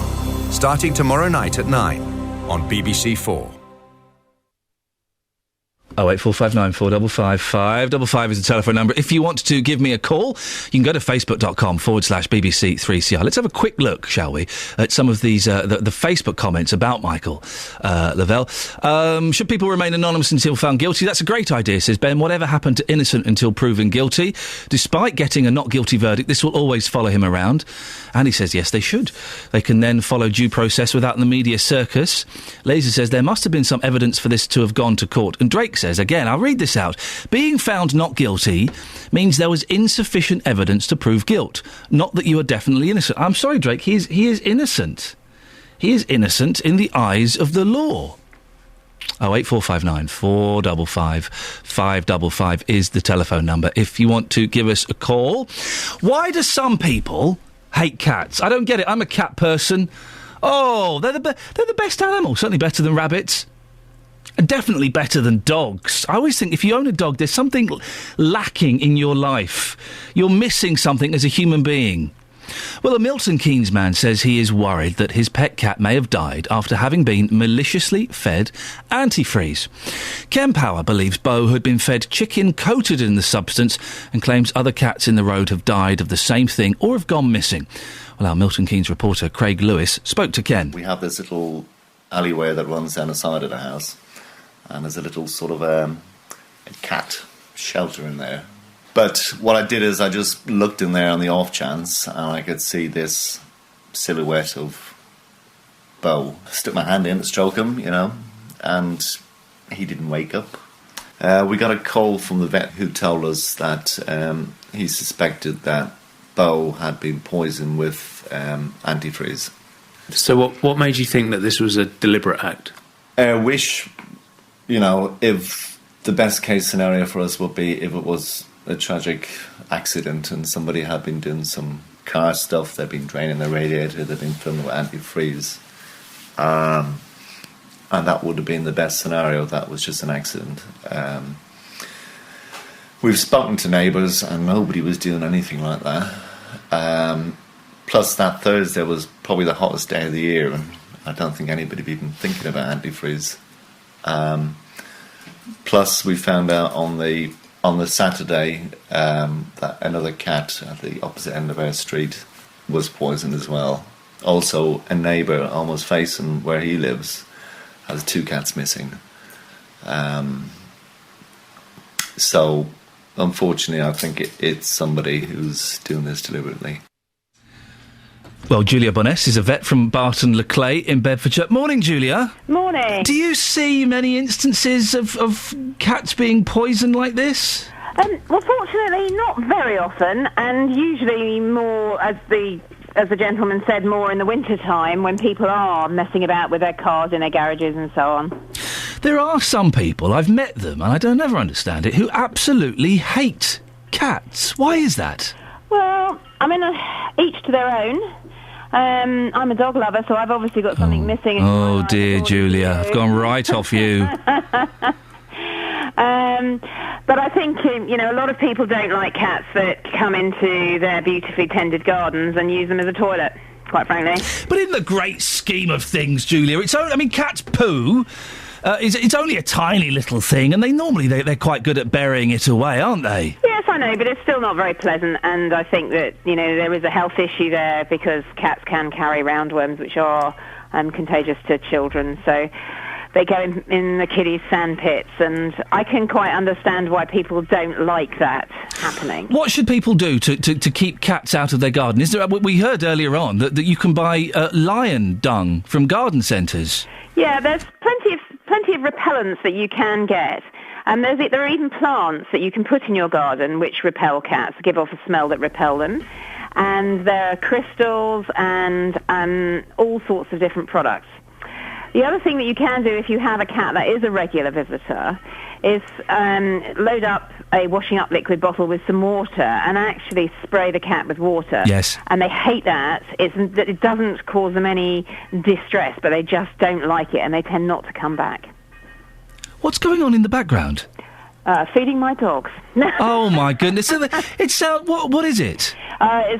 It's their name tags against their feeding bowls. Oh, it sounds huge. The thing about having a dog running around the house is their tails are wagging everywhere and they knock things over and they jump up at people and they grab people's legs. Cats, they just wander around on their own. They're kind of cool. If they want to cuddle, they'll come and give you a cuddle. If they want to go out for a walk, they'll go out for a walk. They're completely self-sufficient. No, I don't think this is the argument we should be having this morning, is it? Well, Julia. Listen, we'll leave it there. Thank you very much indeed. Julia Boness is a vet from Barton Le Clay in Bedfordshire. What do you think? Why do people hate cats? 08459 455 555. Across beds, hearts and bucks. This is Iain Lee. BBC Three Counties Radio. So, Michael Lavelle has been found innocent of, he's accused of raping a young child. He's been found completely innocent. We're asking this morning, should people accused of crimes, sex crimes, remain anonymous until they are found guilty? Akbar's on the line. Good morning, Akbar. Good morning, Ian. Akbar, what's your take on this? Well, my take on this is that people who are accused of sexual crimes should remain anonymous till a court makes a decision. For the reason that these are very serious allegations and they destroy people in not only for themselves but their communities and for their friends, and it destroys the person, and the recovery becomes an uphill task for that person to deal with. And here I would say Michael Lavelle, yes, he has been clear, but at the same time I think he will find it very, very difficult emotionally to sort of go back to his normal position. Do you think he should go back onto Coronation Street? Should he be allowed? Yes, he should be. He should be, as he has been found not guilty, Iain. But I would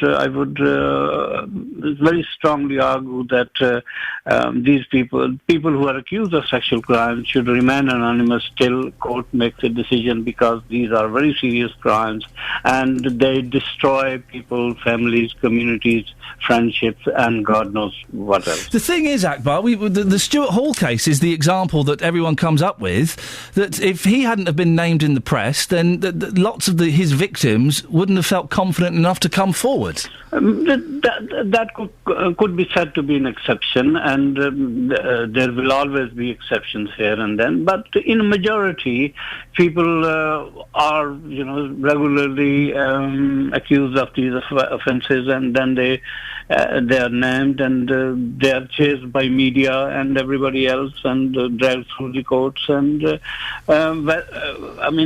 becomes a very difficult and very big job for them to sort of get back into a normal mode of life. Akbar, we have to end it there. Thank you very much indeed. 08459 455 555. Is there anybody out there who thinks that Kevin Webster should not walk the cobbles again?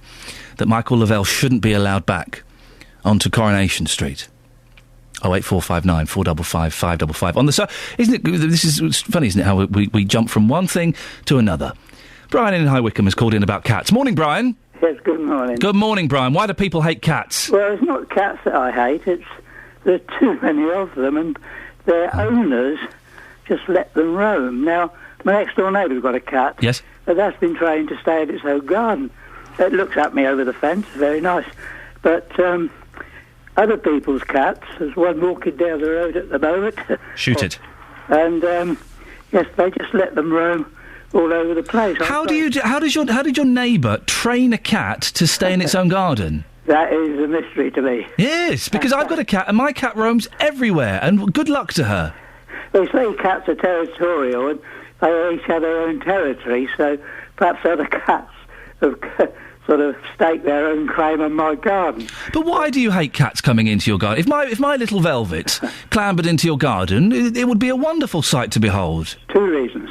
Go on. As has been said, they do tend to bury it, and, well, one has taken to doing it in the window trough in front of the house. Oh, no, you don't want to look out of your window to look at your... It actually pulls the Patagonians out. It pulls the Patagonians out? Yeah. And does poops?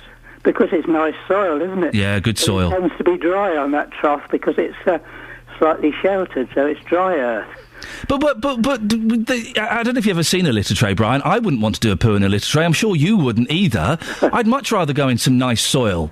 Yes, so as I say, I'm nothing against the cats. They look at me and they run out of the garden because I chase them off. Oh, I see. I was going to say, it's not look. Do you don't harm them. No. But, I just let them know they're not wanted. But, well, I think that's fair enough. That's acceptable, chasing a cat off your garden. But what's your message to people like me and other cat owners who allow our cats to roam? Well, keep them in at night, really. My poor Velvet likes to go out at night, Brian. Oh, dear. She likes to go out and go mousing and... Just a great one, I won't keep you talking too long, but I saw a cat chase a woodcock, and it got... it was a woodcock, a bird in the garden. Oh, thank goodness, yes. And it actually... So it was a sculpture. ...managed to get under the netting of my fruit cage, but it didn't go far enough. It had been clawed. Yes. And was in distress, so I took it to the vet. The woodcock? The woodcock. Yes. I put it in a cardboard box into straw and took it to the vet. Yes. What did the vet do? The RSPCA will pay for this. So, I would have paid, but they phoned me back, the vet, later, and said, I thought you'd like to know. We gave it antibiotics, and it's now flown happily away. Well, there you go, you see, Brian. It's ended with a happy story. Brian's woodcock there was given antibiotics, and it lived happily ever after. Travel news for beds, cards and bugs. BBC Three Counties Radio. We're not doing too badly this morning on the roads. Everything moving reasonably well on the M25. You've got the usual patches of traffic starting to build up. It's getting slow into the roadworks as you go past Cheshunt. Some delays actually starting to build on the A10, looking at the speed sensors through Cheshunt, coming down toward the M25 as well. Then past Potters Bar again through the works, it's slow. You'll find it busy as you go past Kings Langley at junction 20 and down toward the M40. There's a patch of slow-moving traffic as well. If you're heading into London along the M40 and the A40, that looking quite slow past Uxbridge.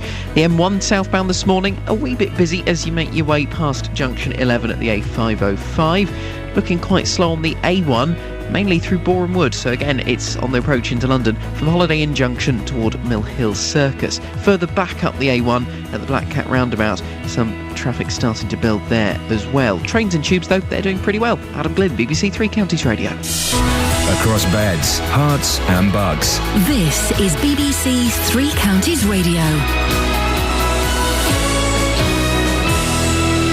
Good morning. With the headlines, I'm Serena Farrow. The actor Michael Lavelle says he wants to return to Coronation Street after he was found not guilty of sexually abusing a young girl. More locally, people say they desperately need to keep their libraries open in Luton in order to keep their communities alive. Meanwhile, people will have a chance to have their say over the future of children's services at Bedford Hospital. There's going to be a consultation later on this year. And the Transport Secretary wants to persuade us the benefits of the planned HS2 rail line through Buckinghamshire. Apparently, a new study suggests the link will drive growth in all regions. That's the news. Now let's move to the morning sport. Three Counties Sports. BBC Three Counties Radio. Now, after their goalless draw against Ukraine, the England manager Roy Hodgson says he's confident his side will now go on and qualify for the World Cup. England are just a point clear at the top of their Group H, and Hodgson knows victories in their final two matches next month will guarantee their place in Brazil. We've got two home matches. We've shown, I think recently, we showed it against Brazil, we showed it against Scotland, we showed it against Moldova. With the backing of a Wembley crowd, you know, we're a pretty hard team to beat as well. And furthermore, next time I'm expecting that the 7 players who were missing this time, at least 5 or 6 of them will be back in the fold, and that will be important for. Also last night, Watford's Ike Chianya was part of the Scotland squad where they beat Macedonia 2-1. MK Dons defender Lee Hodgson was with Northern Ireland, who lost 3-2 in Luxembourg. The Wales manager Chris Coleman says he intends to sign a new contract with the FA of Wales. That's despite his side losing their latest World Cup qualifier 3-0 to Serbia. And the Football Association of Ireland says they'll discuss recent results after the Republic of Ireland lost 1-0 to Austria. Moving away from football, England's cricketers played the third one-day international of the series. That's against Australia. They trail 1-0, having lost the second one-day at the weekend. And BBC Three Counties Radio, more from me at 8. What happened there? And just, oh yeah. You got a little bit sing-songy. And... See? It's lovely. Uh-oh. Do you want me to explain about the football, by the way? No. Because I forget. No. Your football's about as good as a mathematician's is at English, isn't it, really? Okay. Right. So let's say, so they're at the top. For those who don't know, this is the sentence I was forced to read 45 minutes ago. Sport. England have qualification for next year's World Cup in their own hands after last night's goalless draw with Ukraine. That means, can I tell you what that means? Literally nothing. Nothing. But in their own hands is an expression. No, it's not. Essentially, they're at the top. Right. Right? Yes. So no one will overtake them. I haven't got the power to cut her off. That's essentially, the problem. It's theirs. Qualification is I'll theirs. Do this. But call 08459 455 555. BBC Three Counties Radio. The sentence it literally makes no sense. The thing I don't get sports at all, as you know. The thing I don't get about sports writers and sports journalists is they try and make it sound like poetry. Just give us the numbers. Who scored what? Who won? That's all we need. The atmosphere was like a marvellous midday morning as the teams roared onto the... Just tell us who won. Now, US plans for... Oh, I need to press a couple of these, don't I? Yes. US plans for a military strike in Syria are now officially on hold this morning while a diplomatic solution proposed by Russia is being looked at. President Obama delivered the news a few hours ago as he delivered his much-anticipated televised address to the nation. I've spoken to the leaders of 2 of our closest allies, France and the United Kingdom, and we will work together in consultation with Russia and China to put forward a resolution at the UN Security Council requiring Assad to give up his chemical weapons and to ultimately destroy them under international control. The President spent much of his address talking about the case for military intervention as a plan B, but only if the proposal for Syria to hand over its chemical weapons falls through. It's too early to tell whether this offer will succeed, and any agreement must verify that the Assad regime keeps its commitments. But this initiative has the potential to remove the threat of chemical weapons without the use of force, particularly because Russia is one of Assad's strongest allies. I have therefore asked the leaders of Congress to postpone a vote to authorize the use of force while we pursue this diplomatic path. Well, we can join our man in Washington, Gavin Lee, who's following events for us there. Gavin, it was a message that was seen as a hugely significant moment a few days ago, President Obama's rallying cry, but events of the past day or so seemed to render it much less important, didn't they?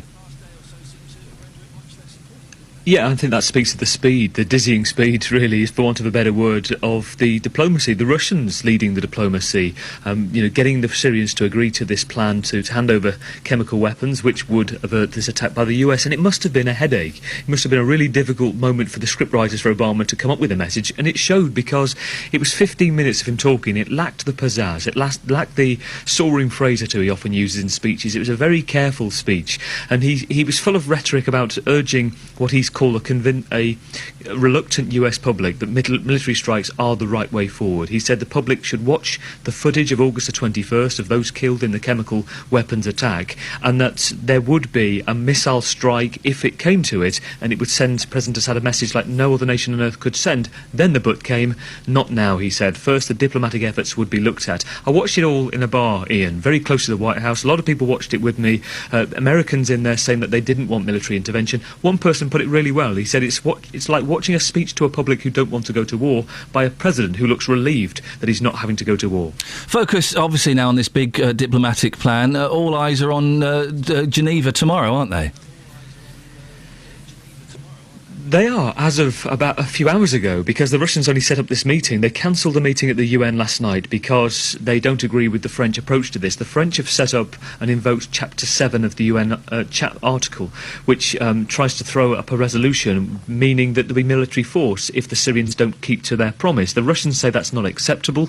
Sergei Lavrov, the foreign minister, will meet with John Kerry in Geneva. This is the home where it was agreed in 1925 that chemical weapons should be banned. I think if they can't agree anything there, this diplomacy, this breakthrough that seems to have happened is very unlikely in the next few days. Gavin, we'll end it there. Thank you very much indeed. Bit of a delay there. We don't normally get delays anymore in this day and age, do you? Gavin, thank you very much indeed. 08459 455 555. Should we have a look at the front pages of the newspapers? Yes. Let's do it. The Daily Telegraph, there's a bizarre picture. The Prince of Wales chatting to Penny Lancaster. I've been in the business class lounge at LAX Airport with Penny Lancaster. It's not a very nice lounge, if I'm completely honest, and I wasn't paying. And Fergie from the Black Eyed Peas was there, and she was obnoxious. The Prince of Wales chats. Yes, she was. The plane was delayed. Okay, it was a flight from where were we? Los Angeles, of course, back to London. I was travelling. Is it business class or first class? Which is the best one? Which is the one when you press a button and a lady comes and you says, "Business is it?" You say, "Can you turn my chair into a bed?" "Yes, sir." They turned the chair into a bed. Who else was on there? Denise Van Outen as well. Oh, I was travelling with the stars. Anyway, the plane was delayed for an hour because Fergie, or a member of her team, I think it was Fergie. That's the pop singer from the Black Eyed Peas, by the way, not the Princess, Duchess. Fergie was drunk, or a member of her team. Entourage, I believe they call it, was drunk, and so he got booted off the plane.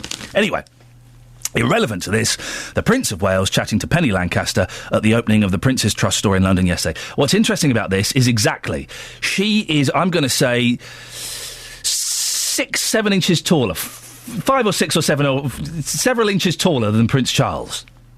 She's a big lady, isn't she? And I like that. I respect that. Because normally you see all these skinny waifs.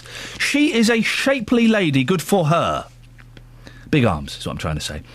She's much taller than Prince Charles. So imagine how much taller she must be than the gentleman, the pop singer, Rod Stewart. No. Daily Telegraph. No. Well, OK, yes. Are there? I bet we won't find any. Are there any women out there taller than their husbands? No, there can't be. Not in Beds, Herts and Bucks. There cannot be. Listening to this in the 3 counties now, a woman, a wife, or indeed girlfriend, taller than their boyfriend or husband. I hate the word partner. I hate the word partner. It's just a silly word. Boyfriend or husband. Is there? 08459 455 555. I'm 6'3". I used to be 6'4", and when I was 6'4", I'm shrinking. There's nothing wrong about that. When I was 6'4", I went out with a girl who was taller than me. That was weird. It was weird, and it was very uncomfortable. It was like hugging a bloke. It was like hugging a bloke. Very unpleasant. Is there... We won't have time for that now. Is there anybody whose girlfriend or wife is taller than their husband? 08459 455 555 is the telephone number if you want to give us a call on that. Let's do a couple more of these. The Guardian. Axe bedroom tax, says UN investigator. Exclusive, shocking policy is eroding human rights, warns housing expert. The United Nations have got involved on this? Really? Really? The United Nations Special Investigator on Housing has told the British government it should scrap the bedroom tax after hearing shocking accounts of how the policy was affecting vulnerable citizens in the UK. And look, here's another gentleman accused. Evans quits as Deputy Speaker after sex charges. Nigel Evans last night resigned as a House of Commons Deputy Speaker after the Director of Public Prosecutions announced the Conservative MP would be charged with sex offences. Would be charged? Well, there you go, you see. But another case for anonymity, do you think? 08459 455 555. We'll do the rest of the papers in a bit. Protesters against the closure of 2 libraries in Luton said they'll continue to fight to keep their premises open. The plans involve the end of the mobile library service, shutting the branches at Wigmore and Sundon Park, and some staffing reductions elsewhere in the town. Luton Borough Council is to ask the library service provider, Luton Cultural Service, to look at other funding options such as sponsorship before finalising its plans next month. We can speak to Doreen Steinberg from Wigmore. Morning, Doreen. Good morning, how are you? I'm very well, thank you. Why did you decide to get involved with protesting against the closure of Wigmore Library? Well, I think it's such a disgrace. It covers 172,000 residents, and they want to close it. And there is no viable alternative, because Stopsley is a tiny place, there's no parking. Otherwise, people would have to pay £3 to go to town and walk the length of a high street. But they won't use the library. How many people use Wigmore Library? I think about 5,000 on a regular basis. A week? I don't know the exact numbers, but it's the second most used in Luton. OK. And how vital a role does the library play in the community? It's a fundamental thing. It's a central hub. You know, people use it. It's not just people who read. They have the computer, so people do job searches on it. Unemployed people, they need it. People just use it for, getting information generally. Apart from just reading, they have children's groups. They have all sorts of things there, and it's just terrible that they're going to close it. I went to my local library. I'm a big fan of libraries. I love them. You can get books for free. That's what people forget. But they are a little bit dated, aren't they, Doreen? They need to do something to make themselves a bit more attractive, don't they? Well, I personally don't think so. I think a library is there. You go there to read. There's just a thing on television this morning saying children who read for pleasure do better at all sorts of things, even maths.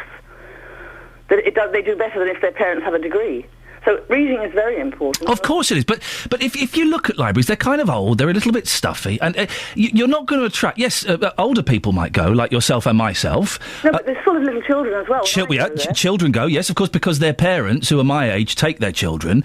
But teens and people in their 20s don't seem to go... use the computers to do job searches and things like that, even if they don't go to buy books. Well, they can do it on their telephones, though, can't they? The younger people... Well, you say that, but if you're unemployed, you can't afford expensive... Well, I'm not sure.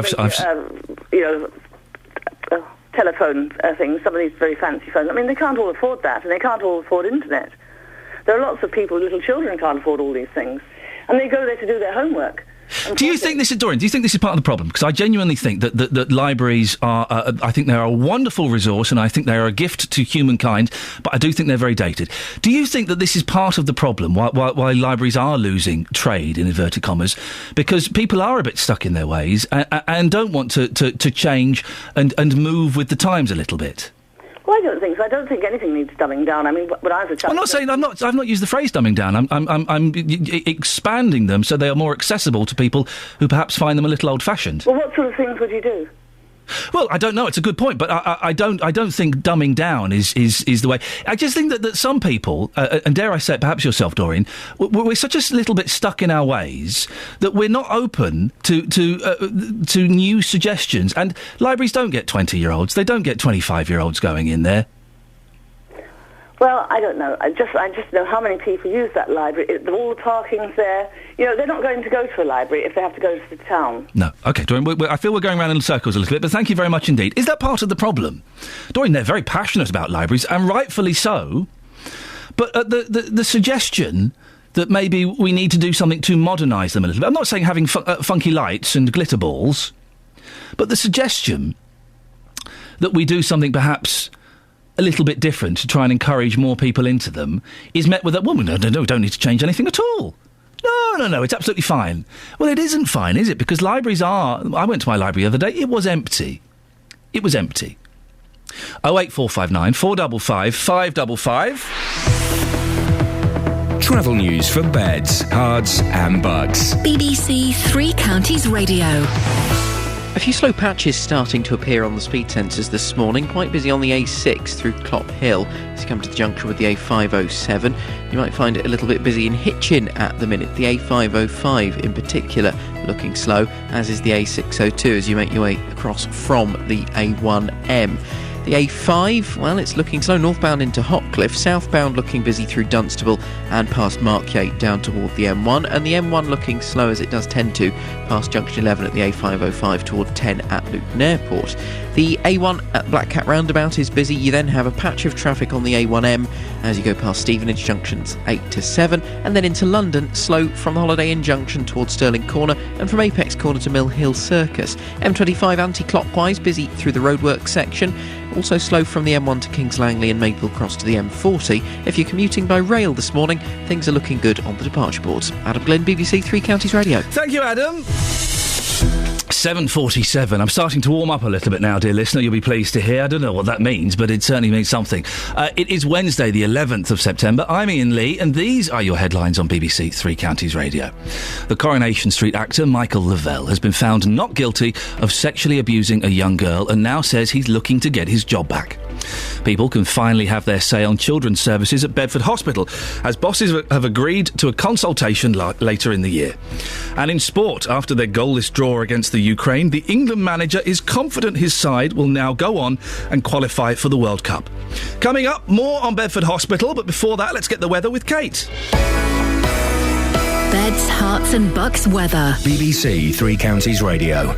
Good morning. Well, there's a lot of cloud around this morning, but the wind, thankfully, is gradually beginning to ease, that north-westerly wind.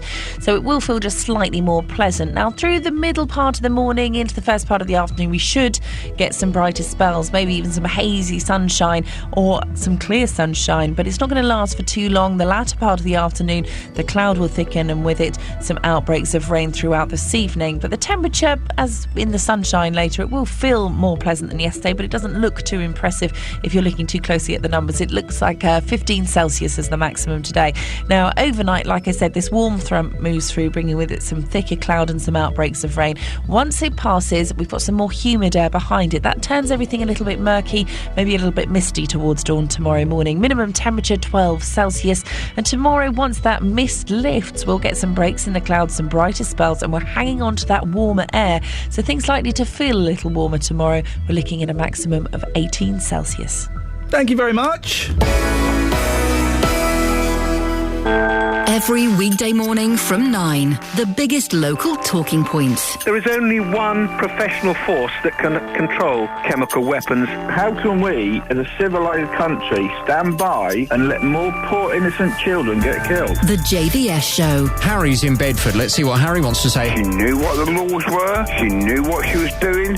She got caught tough. I disagree with the penalty. I think that for smuggling drugs, it shouldn't be a death penalty. The JVS Show. Weekdays from 9. BBC Three Counties Radio. So a little run-in, that's probably too strong a word with Doreen, who is disappointed that her library is possibly going to be, well, potentially going to be closed down, Wigmore Library.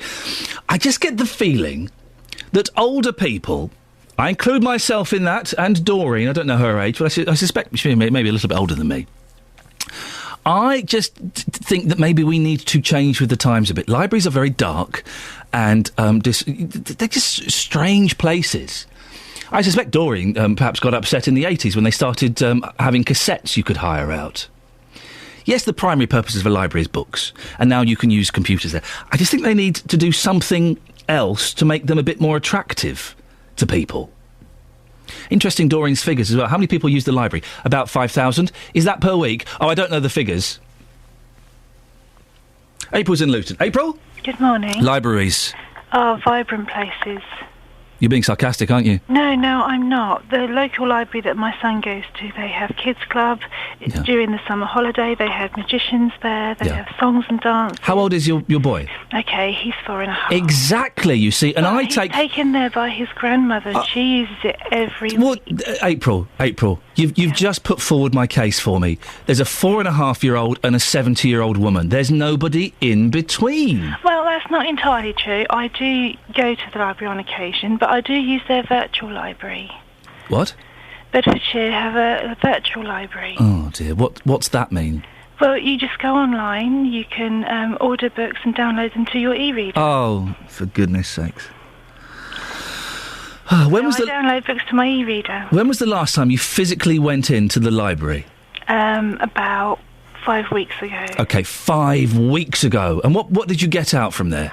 I didn't, because I didn't have anything that I hadn't already read. You see, they need to get with it a bit more. I like the idea. I'm scoffing at the virtual library, but actually that's not a bad idea. That's one thing they could do. You go in there with your Kindle or whatever, and you sit at the computer and you scan through. You go, I want 50 Shades of Grey. You plug in your Kindle, wallop, you download it. It's on your. You don't even have to go there. Well, there you go. There you go. And what does it disappear after 2 weeks or something? No, I think you got about you got the standard 4 weeks, I think. And then it goes. It just disappears. No.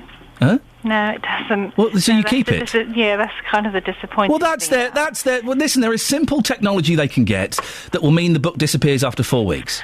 Easy, okay? Right, so we've got that. That's something. And I agree with you. I take my 3.5-year-old boy to the library all the time because they have wonderful... You can make noises in the library now. Yes, you can. There's no one going around going, shh.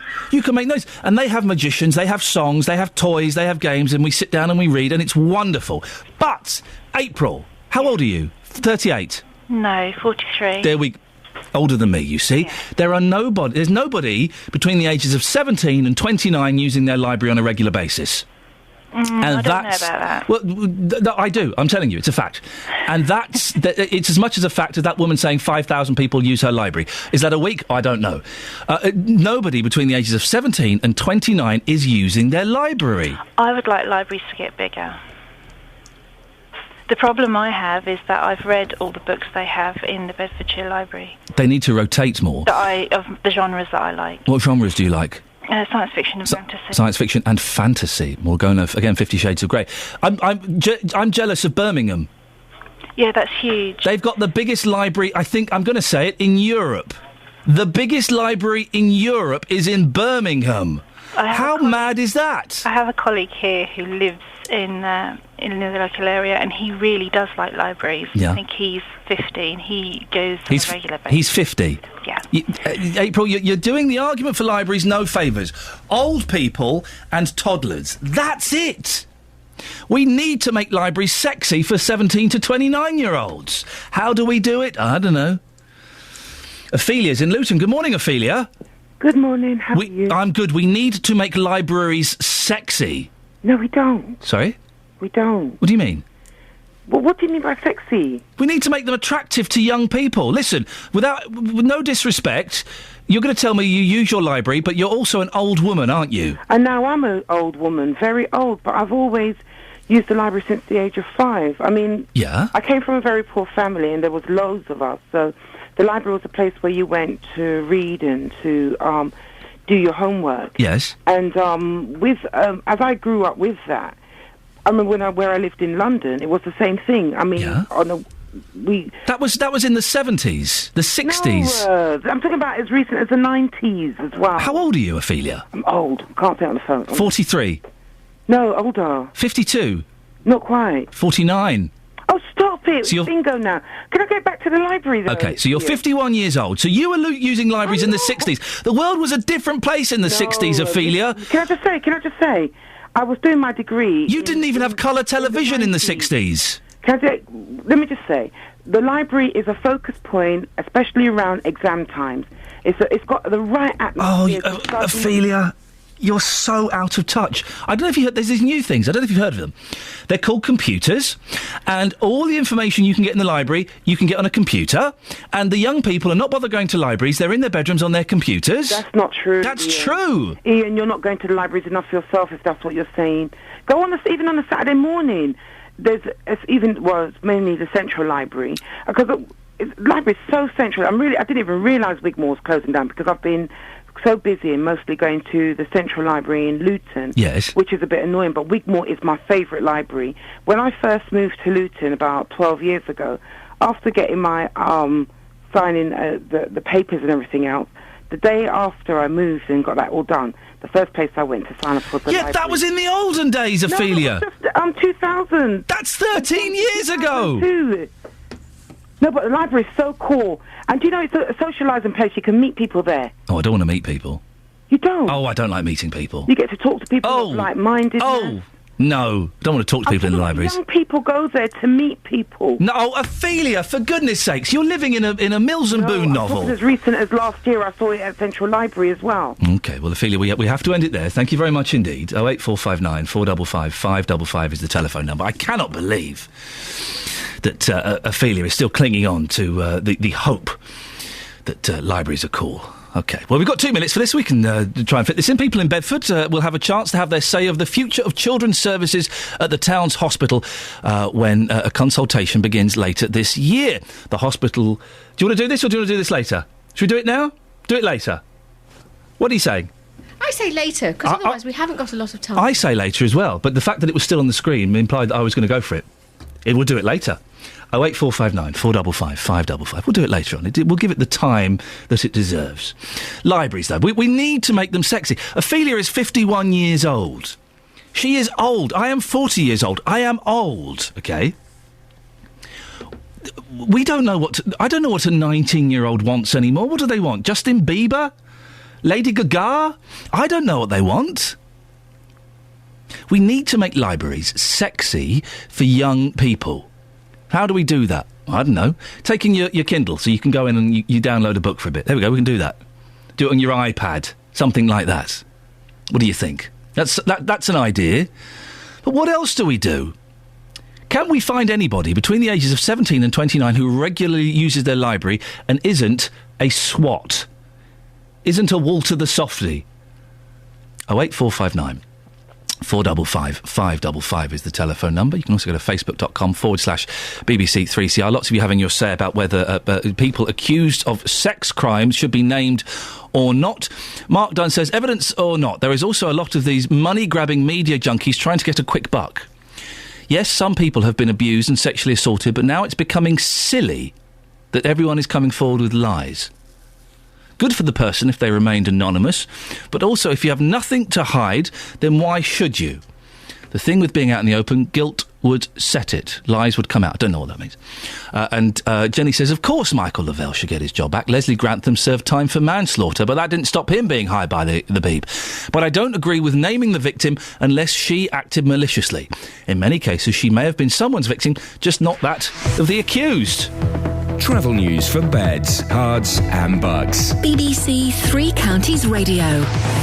Slow moving on the M1 southbound still as you make your way from junction 11 at the A505 toward junction 10 for Luton Airport and the Spur Road. Speed sensors also picking up a fair bit of traffic this morning on the northbound A5. It's as you make your way into Hotcliffe.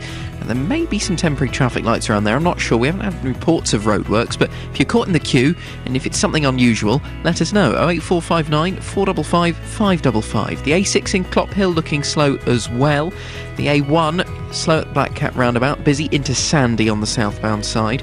Also then slow as you make your way past Stevenage and then into London, delays through Boreham Wood. M25 slow anti-clockwise through the roadworks, past the M1 and round to the M40. Adam Glynn, BBC Three Counties Radio. Thank you, Adam.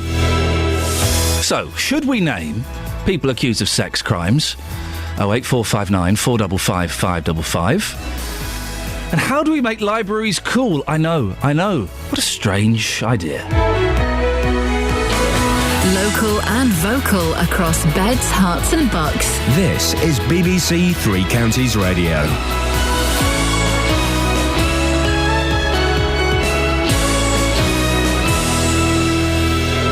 It's 8 o'clock. I'm Serena Farrow. The headlines. Coronation Street star says he wants a return. Protests to save Luton libraries. And is there a cat killer in Milton Keynes? BBC Three Counties Radio. The Coronation Street actor Michael Lavelle says he wants his job back after he was found not guilty of sexually abusing a young girl. The actor who plays Kevin Webster had denied 12 counts of rape, indecent assault and sexual activity with a child. More locally, people in Luton say they desperately need to keep their libraries open in order to keep their communities alive. Well, petitions have been collected to save both the Wigmore and Sundon Park. It covers 172,000 residents and they want to close it. And there is no viable alternative because Stopsley is a tiny place, there's no parking. Otherwise, people would have to pay £3 to go to town and walk the length of a high street. Resident Doreen Steinberg, who also voiced her opinions at a council meeting last night. There, it was decided that Luton Borough Council will look at other funding options such as sponsorship before it actually finalises its plans in October.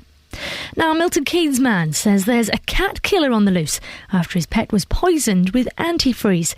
Ken Power believes his cat Bo had been fed chicken coated in the dangerous substance. He says it's too cruel. I don't understand. There is no rationale behind it. There's no logical sense to it. And no, I can't understand why anybody would do that. I wouldn't know where to begin.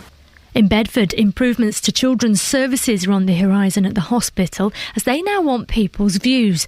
A consultation will start later this year. The Trust closed some of the services after junior doctors were withdrawn because there just simply wasn't enough staff to train them. Well, the hospital since apologised and is now actively recruiting. But the town's mayor, Dave Hodgson, says it just delays the process. The hospital had good clinical outcomes in paediatrics. The hospital in the last 2 years has been financially viable. So both those things are okay. And yet it seems to be used as an excuse by the CCG to actually look at reconfiguring, and does that mean removing services from Bedford Hospital? I hope not, but I believe so. It's claimed the HS2 rail link through Buckinghamshire may boost Britain's economy by £15 billion a year. A study commissioned by the company responsible for the line says most of the benefit will be felt in the local regions, not London. And an engineer who works in Stevenage has survived yet another week on the BBC TV show The Great British Bake Off. Rob Smart had to make pies last night. Speaking before the show, he told BBC Three Counties Radio what he thought made a good pie. It's got to have a decent colour on it. It's got to be cooked through.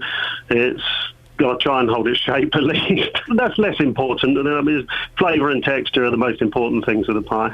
Sport now, in England drew 0-0 with Ukraine in their latest World Cup qualifier last night. Victory in their final two in next month will guarantee automatic qualification for Brazil. So mostly dry for the rest of the day. Temperatures feeling warmer than yesterday, 18 degrees Celsius. Get the latest news and sport online at bbc.co.uk/Three Counties.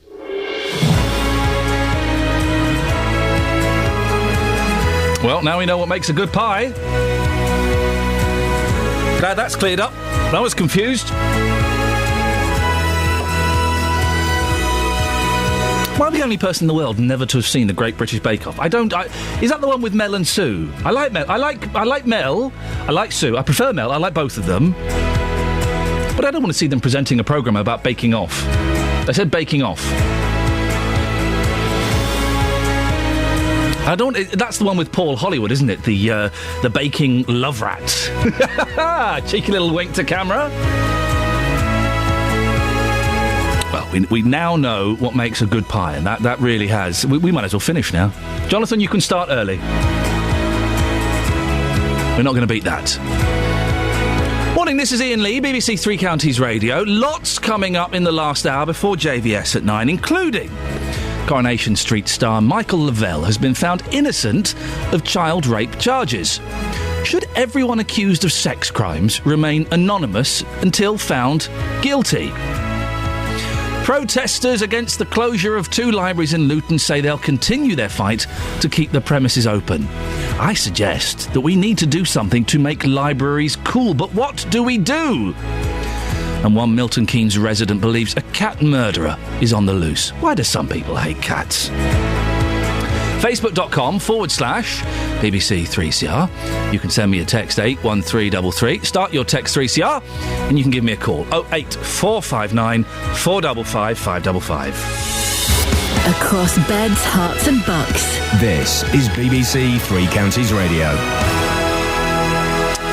Well, it's front page news on most of today's paper. The actor Michael Lavelle, who plays Kevin Webster on Coronation Street, has been cleared of all 12 charges of child sex abuse. The actor said he was delighted with the verdict. I'd like to thank ITV as well for their continued support throughout this traumatic time for all of us. And I'd just like to say thank you all for being patient. And I might go and have a drink now, believe it. All right. Cheers. See, it does worry me slightly, him saying he's an alcoholic. He's admitted in court he's an alcoholic, and he's saying he's going out for a drink. That doesn't sound like a man who is celebrating. Do you know what I mean? I do worry. The stress and pressure that gentleman has been under for the past 2 years. Well, his accuser, who cannot be named, claimed she was abused from the age of 6 until she was 14. The jury at Manchester Crown Court took just over 4 hours to return verdicts of not guilty on all counts. This case has raised questions as to whether those like Mr. Lavelle, who are accused of sexual offences, should be granted the same degree of anonymity as the alleged victim. Until 1988, complainants and defendants in rape cases had anonymity, but that was changed, so suspects weren't being treated differently from people accused of other crimes. Well, Justin Dealey has been out and about this morning asking whether people accused of sex crimes should remain anonymous unless they're proven guilty. I certainly do, yes. I think it's important that everyone's anonymity is met until proven guilty. Because what you get is guilt by the press, really. What we have now with Twitter and Facebook, the whole thing just sort of seems to expand. I think absolutely. I know some of them turn out to be guilty, but that's down to the law to sort out. So I'm pleased it's been found innocent, to be honest, and be good to see him back on Corrie. Yes, because if they are innocent, and in this country you're innocent until proven guilty, then we're already damning them, and he's been damned. He should have. He wasn't guilty, or he was found not guilty, but he's now been labelled. I mean, his name was all over the newspapers, but her name's been kept completely out of the papers. She's had anonymity the whole way through this trial. If a man is found guilty, then the accuser should keep her in anonymity. But if he is found innocent, they should release her name. And as far as I'm concerned, it's got to be fair, and that's the only way it can be done fair. I know of people it's happened to, and they've had to move just because they got accused of a sexual crime. The girl that done it was drunk and ended up putting claims for him, and he had to move. In the end, he was proved innocent? Yes. So despite being proved innocent, that has ruined his life. Yeah. You're making a point there. You don't have to be famous to be in that situation. That's it. You don't. Anybody. It could happen to me, you, anyone. You are innocent until you are proved guilty. And this guy, he was tried by news. He was tried and found guilty by the news well before he ever got to court. That was people speaking to Justin Dealey earlier on. Joined now by Karma Melly, who is a criminal barrister specialising in sexual offences. Morning, Karma. Good morning. Should people accused of sex crimes be anonymous until they're found guilty? I'm afraid, and although I do say this reluctantly, of course, because we do see some men's lives absolutely ruined by being falsely accused of rape, and have absolute sympathy for that. But still, on balance, I do think there is a lot of positive to be gained by having men's names accused of sexual offences being allowed to be published in the paper. What are the positives? The positives, first and foremost, is that we have seen time and time again that when someone is charged with sexual offending and his name is, I use a he in this case, but his name is reported in the paper, you see other victims come forward. Now, it wasn't so long ago that we had, of course, Stuart Hall convicted of sexual offences. And really the reason why there was ultimately a conviction in that case is because the original publicity led to other victims coming forward. Victims who didn't know each other, who weren't colluding with each other, and the evidence became overwhelming because of the number of victims. How often does that happen? It genuinely does happen. We've in the How often? I don't know what the statistics are, but I can tell you from my own professional career that I have seen it happen. Now, those won't be cases that have been reported in the national media. They might be on a local level. We've seen people accused and their names appear in the local paper and other victims come forward. And those cases that I've been involved in have meant the defendants ended up pleading guilty to those offences because of the number of victims. So, genuinely, we have those cases. For example, the London taxi driver rapist, name was out there, other victims came forward. So it does provide a real positive and public good. But Michael Lavelle, hopefully he will get his job back, but there will always... we've had people on Facebook saying, well, listen, he was found innocent, but that doesn't mean he's actually innocent. It just means there wasn't enough evidence.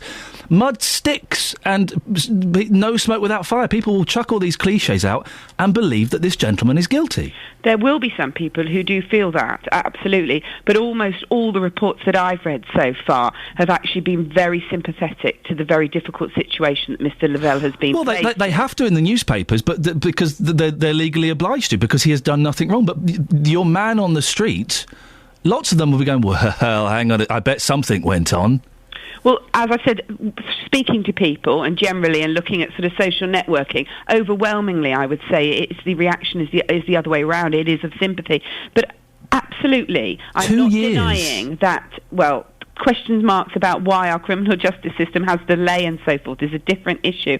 And I'm not trying in any way to minimise what must have been an absolute horrific period of time for him and for other men who are falsely accused but aren't in the national papers. Even for them it can be horrific. I'm not belittling. No, of course you're not, and I know you're not. We're just having a free debate. Sure, but this man, for 2 years, he hasn't worked for 2 years, so he's not earned any money for 2 years. He's an alcoholic, and I think I read in one of the stories he had 28 pints in 2 days to go over the stress. Right. He was suicidal. Yes.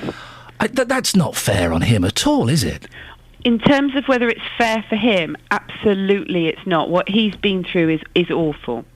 I would like to see slightly less salacious reporting of the details of people's private lives, of men's private life, because that doesn't have that public good of people coming forward to report offences. That doesn't do anything but sell newspapers. So I would like to see that level of restriction.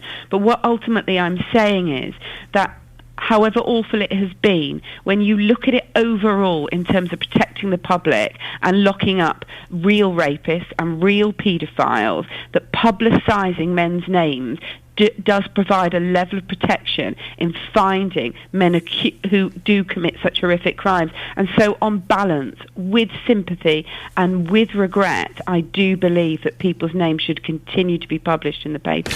I guess the thing is, speaking as a man, this could potentially happen to me. Someone could come out and say that I'm a paedophile. Many years ago, I had someone threaten me with that, who said, look, I don't like you, I don't like your radio show, I'm going to go to the police and tell them you're a paedophile. Awful. Luckily, he sent me that in an email, so I went straight to the police with the email, said, look, just keep an eye out for this guy. Sure. But someone who has a grudge against me could come out and say I raped them as a child, and if their argument was strong enough, I could be dragged through the papers for 2 years. That would destroy my life, that would destroy my marriage, I wouldn't work, I'd lose my job here. And I understand what you're saying. Of course, that in the cases where it has brought out more victims, that's wonderful. But it really does seem unfair that any gentleman, and women to a certain extent, but any gentleman mainly, could have the finger of accusation pointed at them and there is nothing they can do.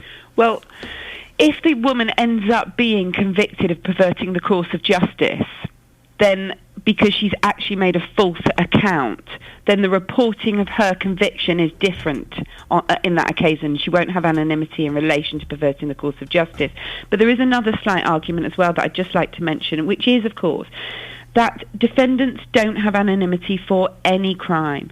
Men can be accused, or women, of false crimes of the most horrific case. It don't have to be sexual offences, child cruelty, torture, murder. Now, people accused of those horrific crimes don't have anonymity. I do worry that if we're going to start to call for just men accused of sexual offences and only they should have an anonymity, it's rather saying something about our attitude to women and children who report offences of sexual offending towards them? What sort of message does it send to them? If we're going to report people accused of crimes names before conviction, then it needs to be the same rule for all offences. Karma, I appreciate your time. Interesting argument. It's Karma Melly, criminal barrister specialising in sexual offences, puts forward a very strong case. She would do. She's a criminal barrister, for goodness sakes. What do you think? Do you agree?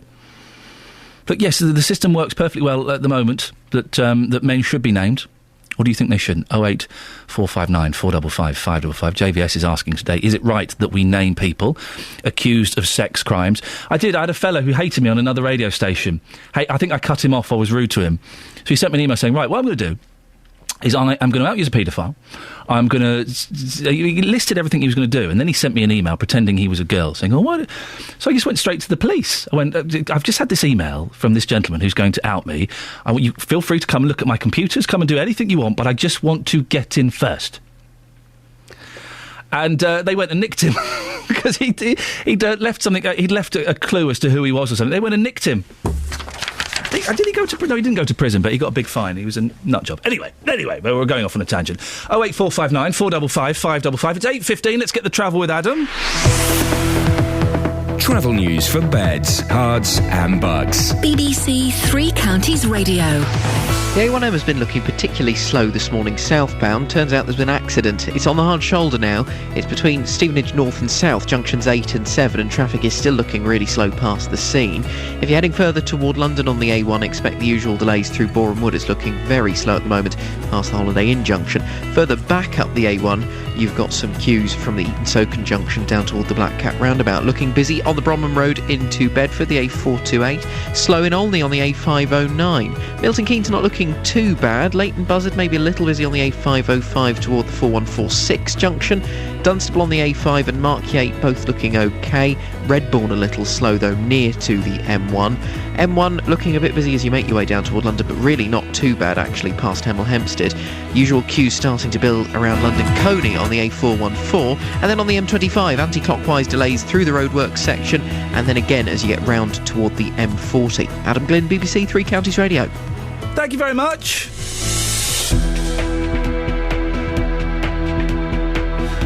Right, it's 8:17 or thereabouts. It's Wednesday, the 11th of September. I'm Iain Lee, and these are your headlines on BBC Three Counties Radio.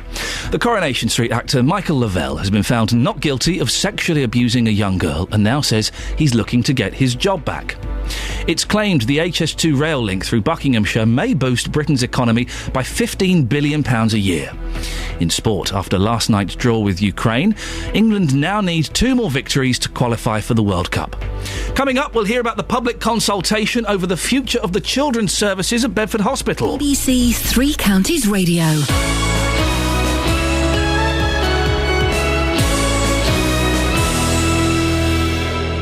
Roberto Perrone on BBC Three Counties Radio. If you're at home, sit back, because this is going to be very, very interesting. You've got the selfie, the legsy, the bumsy. You're going to start that trend. Roberto Perrone. We seem to be heading headlong into war again. We're very keen to stop this from happening. We don't know where this might lead. The lie that took us into the Iraq war could become a shocking truth in this one. Roberto Perrone. Weekdays from 3 on BBC Three Counties Radio. Oh, Jonathan Vernon Smith. Hello there. Little boy blue. Not got blue trousers on, though. Look at that. Nice no, I've blue, got my cream slacks on. A blue jersey, a blue polo shirt. Snug. I love this jersey. It's a nice jersey. I mean, it's got silk in it. You can tell it's... Oh, yeah, I used to have a jersey like that. Nice, isn't it? Hard to wash, though. Do you hand wash? No, I don't hand wash anything. No. Just goes in cold. And that's okay, is it? How do you dry it? Because you can't hang it drying because it will stretch. What do you have to leave it flat? I drape it over my horse. Really? Yes. And that doesn't stretch it or anything? No, it seems to be fine. I mean, okay. If you're happy with it, that's fine. Now listen, tell me, because I missed this, and I saw online, and you mentioned very briefly to me yesterday, you found the treasure trove woman. I didn't personally find the police have found her. This is one of the most intriguing stories I've heard on your Consumer Hour for a long, long time. A woman who ran a sort of second-hand clothing Yes, it's store. a shop in Woburn. Yes. You've been to Woburn? It's gorgeous. Yeah, I like Woburn. Oh, it's very nice. Beautiful. Yeah. It's very nice, very kind of luxury, I would describe. It's a luxury town. Isn't it just? And there was a little shop there called Treasure Trove. It's been there for some time. Yep. And the woman that was running it, she was allowing people to take clothes in, second-hand clothes, normally stuff that was quite nice.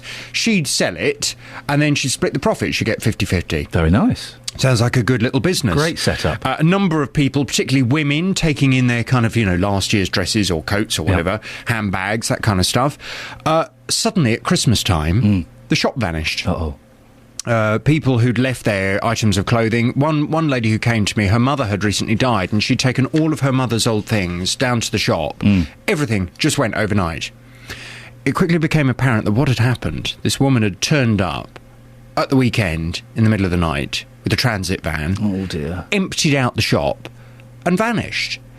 Well, she'd vanished owing people money. Yep. She'd obviously vanished with people's clothes and with people's items. Where'd she been? We had the exciting news this week. And this has been going on for a long time, this hunt, It's been hasn't going it? on for, Yep. well, ever since Christmas, Yep. really. The police found her and arrested her. We believe in London. And the stuff is all at a lock-up in Dunstable. Oh, wonderful. So we're hoping that people will be reunited with that those good? items of clothing very soon. I loved that story. Fantastic. Yes. Well done. Well, you should take credit for it. You should say, look, I didn't find her. You should say you did. I tried to find her. You couldn't? No, well, you see, this is the odd thing. Yeah. Because I've dealt with issues like this before, and normally when you name somebody and name their company, you get phone calls from people saying, look, I don't want to go on air. Yes. I can tell you where they are. Yeah. I know where she lives. Didn't get any of that at all. Nothing. Which was all slightly peculiar. So I can only presume this woman, and indeed this was the information we had, she'd mentioned to people that she had a very long drive to work every day. So we can only suggest that she lives quite a long way away, and nobody locally in Beds, Arms and Bucks actually knew where she was. Fantastic. Where did she live? You're like Columbo. Like Columbo? Yeah. That's a compliment. Oh, okay. I mean, in looks, but anyway. Now, no, you are like Columbo. You're an excellent. You Not chase Miss them. Marple. Is that what you'd rather be? If you want to be Miss Only Marple. on Wednesdays. Now, you're carrying on one of the topics we're talking about this morning. Yeah, aren't you? absolutely. It's the big story of the day. Coronation Street star Michael Lavelle has been cleared of a number of child sex abuse charges, including rape. The 48-year-old actor denied 12 charges in total and told the jury he was fighting for his life. An unnamed girl, now 17, claimed Michael Lavelle had abused her from the age of 6. But today, the front pages show the Corrie star outside court, a free man with a smile on his face. Well, from 9 this morning, is it right that we name people accused of sex crimes? Very interested in your discussion you were just having with the barrister. Yeah, she was good, wasn't she? You know, I mean, there are two ways of looking at this, aren't there? If we name people, then of course it gives other potential victims the encouragement to come out and say, well, actually, yeah, this happened to me too. And you can make a stronger case against somebody. But if someone is innocent, like Mr. Lavelle, what does it actually achieve? What do you really achieve? All you do is drag someone's name through the mud. And what? For what? All because perhaps some fantasist decides they're going to make an accusation which is wholly unfounded, or somebody has a vendetta against someone, they decide to do this. It just seems totally and utterly unfair that you can ruin someone's life. But from 9 this morning, I want your views. Is it right that we name people accused of sex crimes? Call 08459 455 555. BBC Three Counties Radio. I was just sorry, I don't have to ask you. I thought we could get that in time. Have you broken your finger at any point? No, this one. Your No, little see, finger's this one bent. is straight. Yes. That one, I can't straighten any more than that. I just saw you putting your hands together, and it was a little Like that. wonky. Is that from birth? Is that what is that? Well, I can't. I can straighten it if I do that. Isn't that funny? Ooh. What? It's maybe uncomfortable. What? Because you found a little defect in me? Could you wear a glove? Plenty more. Thank you, JVS. Thank you very much. See you later on. 08459 455 555 if you want to give him a call. Now, people in Bedford will have a chance to have their say over the future of children's services at the town's hospital when a consultation begins later this year. The Trust has faced severe criticism for closing some of its paediatric services after junior doctors were withdrawn because of a shortage of senior staff to train them. The hospital has apologised but says they will now look to advertise posts across both Milton Keynes and Bedford hospitals to make it more attractive. Peter Parry-Oakton is a Bedford GP from the local clinical commissioning group, which will determine the future of the paediatric unit. Good morning, Peter. So let's start with some good news. From Monday, urgent GP referrals will be brought back to the hospital. What does that mean for you and for the patients? Yeah, this is very welcome news. It means that, if we see a patient in our surgeries who we are concerned about, that they haven't got a life-threatening condition, but we are concerned that things might deteriorate, we can get that patient seen at Bedford Hospital on the Riverbank ward between the hours of 9 o'clock and 10 o'clock at night, 7 days a week. So I think that will mean that for the vast majority of children who present with, an illness on the day, they may well be able to be managed in Bedford. Only those very sick children who need to be kept in overnight will then need to transfer to Milton Keynes. Now, this consultation, how does that work and who's going to be consulted?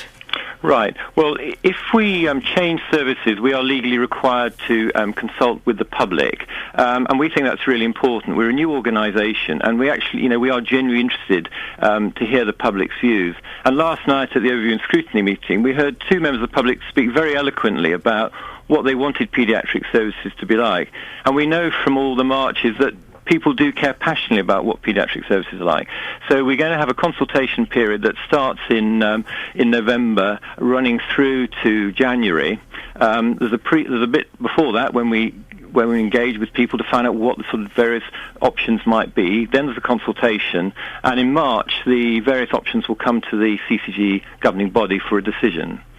Some people saying it's not really necessary. Is this just an excuse to trim down services in the paediatric unit? Not at all.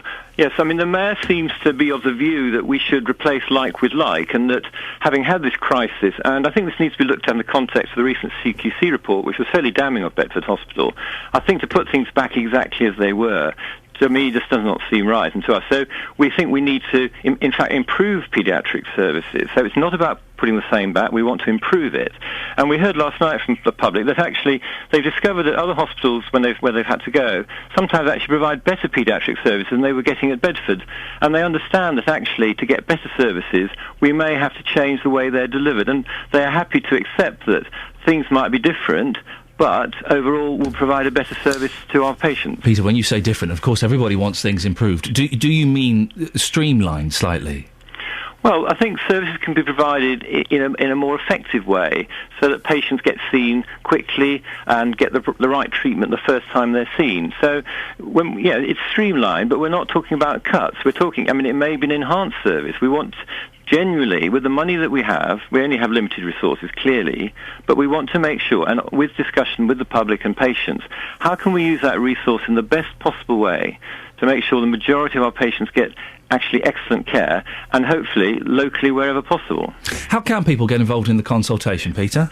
Right, well, there's our website, which is www.bedfordshireccg.nhs.uk. I think we'll go live on the 23rd of September, and there will be, on there you will be able to find, how to get involved. Obviously there will be also all sorts of communications going on as well, but the website is probably the best place to start in the first place. Peter, thank you very much indeed. Peter Parry-Oakton, Bedford GP from the local clinical commissioning group.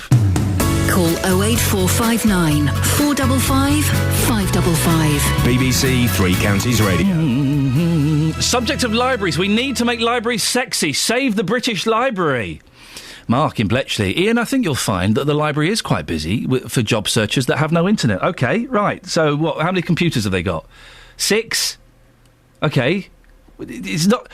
OK. And I'm going to say something that people are going to hate me for. Middle-aged men looking for jobs on computers is not sexy. I've said it. I know it's essential. It's an essential service. It's an essential service. Congratulations, well done. And, of course, they should be providing it. But we want to make libraries sexy. We want to get younger people in there.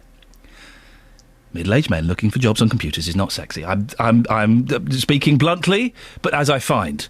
It's a wonderful service, and I'm not saying we should get rid of it. We need to keep that. We need to add to that to make libraries sexy. Here we go. David's got a suggestion. Thank you, David. Libraries need a coffee shop. Boom. He's in there. You go into a big bookshop now, they quite often have a Costa franchise, or they'll have a little independent coffee shop. Now, if I went to my local library and they had a Starbucks, or they had a little get a little local coffee shop to open up a little stall in there, selling coffee and croissant, maybe a cheese and chutney sandwich, then I'd sit in there for a bit longer. I'd have a cup of coffee, sit down, have a sandwich, nice bit of carrot cake. Whoa, lovely. Hey? Thank you, David. At last, a sensible suggestion on how we make libraries sexier. Maybe they could have a bar and sell Alco Pops. 08459 455 555. Travel news for beds, cards and bugs. BBC Three Counties Radio.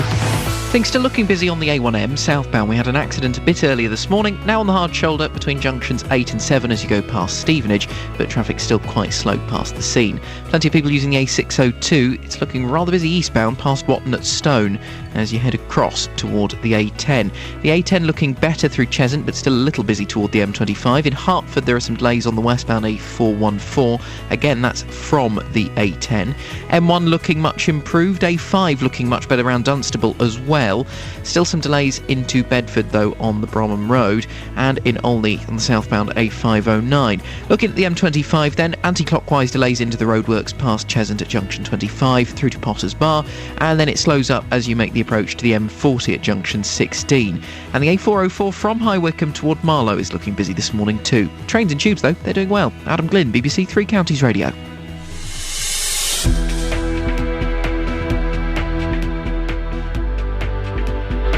It's 8:30, let's get the news and sport now. Here's Serena. Good morning. It's claimed the HS2 rail link through Buckinghamshire may boost Britain's economy by £15 billion a year. Meanwhile, residents say people in Luton just won't use libraries. That's if their local ones in Wigmore and Sundon Park close. They believe it'll be too much hassle to use the one in the town centre. Now, some of the world's major clothing manufacturers, including Primark, are all meeting to discuss compensation for workers injured or killed in the garment industry. It comes as more than 1,200 people have died in Bangladesh in the past year. And the Coronation Street actor Michael Lavelle says he wants his job back after he was found not guilty of sexually abusing a young girl. Well, coming up from 9, JVS will be asking, is it right that we name people accused of sex crimes? All that and more. But now, let's now turn to the morning sport. Three Counties Sports. BBC Three Counties Radio. Captain Stephen Gerrard says England are in a good position after ensuring their qualification for next year's World Cup. Last night's goalless draw with Ukraine means Gerrard's side will book their place in Brazil if they win their remaining 2 qualifiers next month. We are where we want to be going into the final 2 games, having to win the games, but we're confident we can do that. It would have been a disaster if we'd have lost this game. And there was a lot of pressures on us tonight to avoid defeat, and we've done that. But I think we've done it with flying colours because defensively we were very good. Staying with last night's games, and Watford's Ike Shianyu was part of the Scotland squad where they beat Macedonia 2-1. MK Dons defender Lee Hodgson was with Northern Ireland, who lost out 3-2 in Luxembourg. Wales manager Chris Coleman says he intends to sign a new contract with the FA of Wales.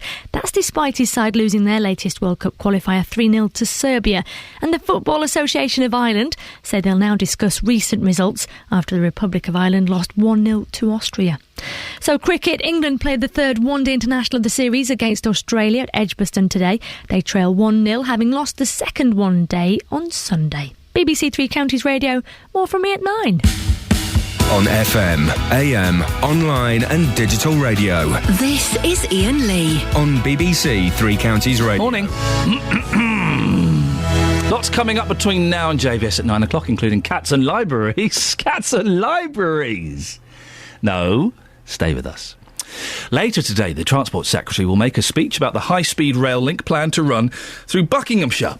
Patrick McLaughlin is expected to be armed with a report to reiterate the economic benefits of pushing ahead with Europe's biggest infrastructure project. This comes after a report by the Public Accounts Committee which claimed the $50 billion would be better spent improving the rail network elsewhere. I'm joined now by Rail Minister Simon Burns. Simon, this is planned through Buckinghamshire and most people I've spoken to don't seem to want it here. Why are you pushing ahead with it? Because It is an important part of increasing capacity on the rail network in this country, because if you take, for example, the West Coast Main Line, that capacity will be full by 2024, and at the same time you have more people each year wanting to use our railways, and to do nothing is not an option because it would just cause problems for those wishing to use the rail network. Well, the Public Accounts Committee aren't saying do nothing. They're saying invest the money in the existing railway already, improving that, lengthening platforms and trains. Is that not a more viable option? That is an equally important one, and that is why we are spending billions of pounds improving, expanding and repairing the existing rail network. Between 2014 and 19, Network Rail and the government will be spending £37.5 billion doing that on the conventional rail network. High Speed 2 is not an either-or option. We will do both. There's been so many different figures and it keeps getting more expensive, and some people say it's going to cost this, it'll have this impact. Can we believe these figures? Any of the figures we've been given? Yes, I mean, some of the figures that people who are opposed to High Speed 2 have been banding around, frankly, come from fantasy land. What we have got is a very carefully costed programme with very good checks and balances to ensure that we keep to the budget, and the budget is £42.6 billion, of which £14.4 billion is a contingency fund, much of which will probably never be used. So, what, you're saying it could cost as little as £30 billion? That's kind of what you're expecting? What we are expecting is that we will keep to the budget. The budget is £42.6 billion, of which £14.4 billion is contingency funding. OK, so just to confirm... And that is for the building of the railway. There is, of course, £7.5 billion for the rolling stock, with a £1.7 billion contingency fund. So just to confirm, the building of the railway will not cost more than £42 billion. You can guarantee that? £42.6 billion. Will not cost more than that? Yes, because we have vigorous controls and checks and balances to make sure that the project is kept on target and on the budget, just as Crossrail, which is the biggest development in Europe at the moment, is coming in on time and on budget, just as the Olympics were. Labour's former Transport Secretary, Alistair Darling, says it could drain money away from other much-needed projects. He's described the economic benefits as highly contentious. Conservative MP for Chesham and Amersham, Cheryl Gillan, says it's a boy's toy. She wants it scrapped. What would you say to these critics?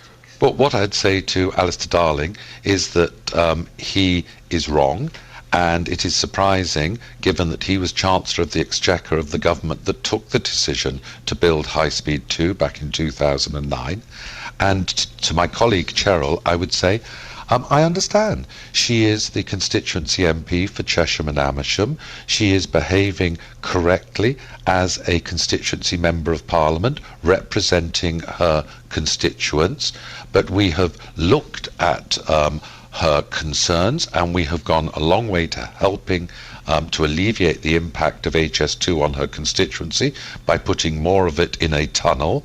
And ultimately, where I think I disagree with her, is that if we don't go ahead with High Speed 2, we will not have the capacity to meet the ever-increasing demand for rail use by passengers and more freight on our rail network. Simon, thank you very much for your time this morning. That's Rail Minister Simon Burns. Call 08459 455 555. BBC Three Counties Radio. We didn't finish the newspapers, did we? Should we have a little look at the rest of the newspapers? We get so carried away with lots of business and bits and pieces. The Independent, end of Lavelle's Coronation Street, end of Lavelle's Hell, Coronation Street Star cleared. And there's a picture of him outside of court. HS2 chief takes 3 months off with torn calf muscle? Huh? The government's planned high-speed rail link between London and Manchester has continued its descent into chaos. As Douglas Oakervey, the veteran chairman of the £42.6 billion project, remember, it won't go above that. And remember, £14 billion of that is a contingency plan they probably won't need to spend, so it's going to cost, what, £28 billion? Won't cost more than £28 billion. Well, there's a £14 billion contingency, so it won't cost more than £42.6 billion. We have it there from the Rail Minister himself. I hope we've clipped that just in case. And I thought the Olympics did go over budget. It went over the initial budget, didn't it? Because they forgot to add VAT on? Hello? Anyway, this gentleman's been forced to take 3 months off with a torn calf muscle. Mr. Okavy's leadership and experience is considered crucial at what is now a key juncture for the project, which would cut journey times from London to Birmingham to just 49 minutes. You could go to Birmingham and use their huge library. Is it the biggest library in Europe? The Daily Mail. Not the most flattering picture of Michael Lavelle, and I'm sure he's not that bothered. As Coronation Street actor is cleared of child sex attacks, furious families say he's a victim of celebrity witch hunt. Why was he ever charged? The Daily Express.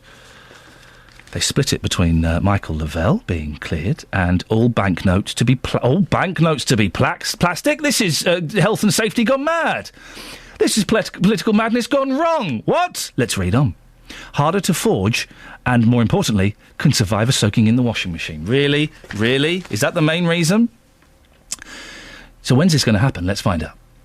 New plastic banknotes could be filling our wallets within the next 3 years. They're cleaner, more secure, and because they last longer, £10 million a year cheaper than the cotton paper currently used, the Bank of England said yesterday. The bank plans to start with fivers and tenors, and if successful, all future banknotes will be plastic. But last night it was feared the plans will leave millions of pensioners and blind people confused. Pensioners, blind people, yes, I can understand why they might be confused. Pensioners? Really? Turn to page 4. Justin, I'll be with you in a second. Yeah, no worries, boss. I just want to find out about these plastic notes. Yeah. I know you want to know about this as well. Loads of money. OK. Cash is king. OK. Our current banknotes have an iconic status in society. I want to know when this is going to happen. Here we go. This is where we start to... I knew that there was a whiff, Justin, of this not quite being the truth that the front page implied. So, this is going to happen possibly in 3 years, and then we get to...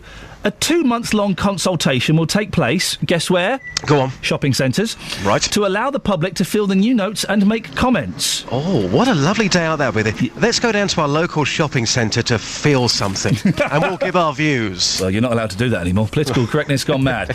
Justin Dealey. Yes, Cats. You haven't got any pets, have you? No, my mum's got a lovely dog, a Bichon Poo. We've seen the naked pictures. Yeah, the selfie. Yeah. That was the dog's idea, not mine. But no, I've got a love for cats and all animals. I'm an animal lover, like most people in this country. Are you entering Miss World or something?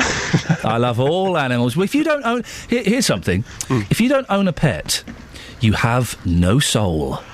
Oh, you have no soul. You need something that looks up to you and depends on you, and that loves you unconditionally. You need it. Fight back right now. I live in a flat and I'm not allowed a dog. Otherwise, I would have a dog.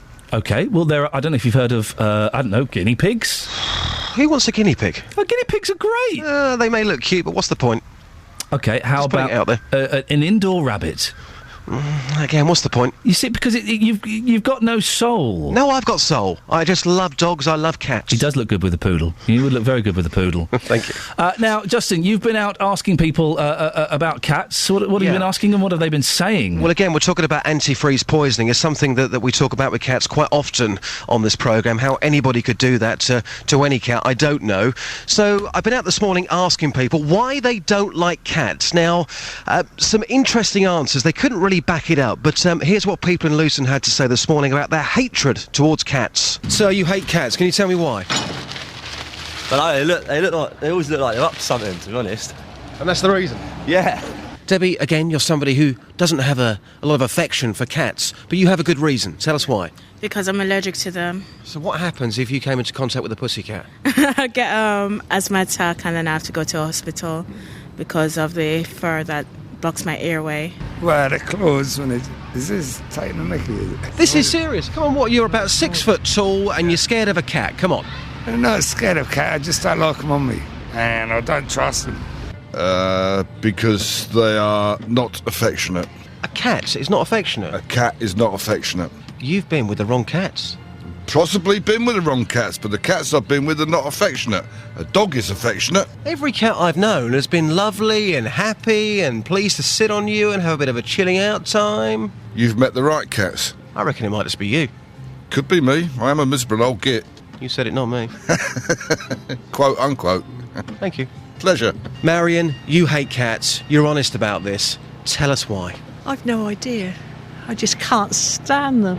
But you must have at least one reason. I don't know. I think it's just... they're messy. I think especially in the garden. I can't stand that. But So when you see a cat then, automatically you look at it and go, whoa, horrible little thing. I'd like to teach it to fly, literally. Flying cat? Yeah, how about that? Hey, Robert, you don't like cats. You hate cats. Why? Yeah. I don't know, I just hate them. But why? Is it the ears? Eh? Is it their ears? No, it's not. Nose? Ears. Nah. Tail? No, they just scratch you a lot, cats. They all the same, they all look like the same, don't they? Different colours, though. Different colours, yeah. But you just don't like them? No, that's it. What a bunch of ridiculous answers we had there. That's why people in beds, hearts and bucks don't like cats.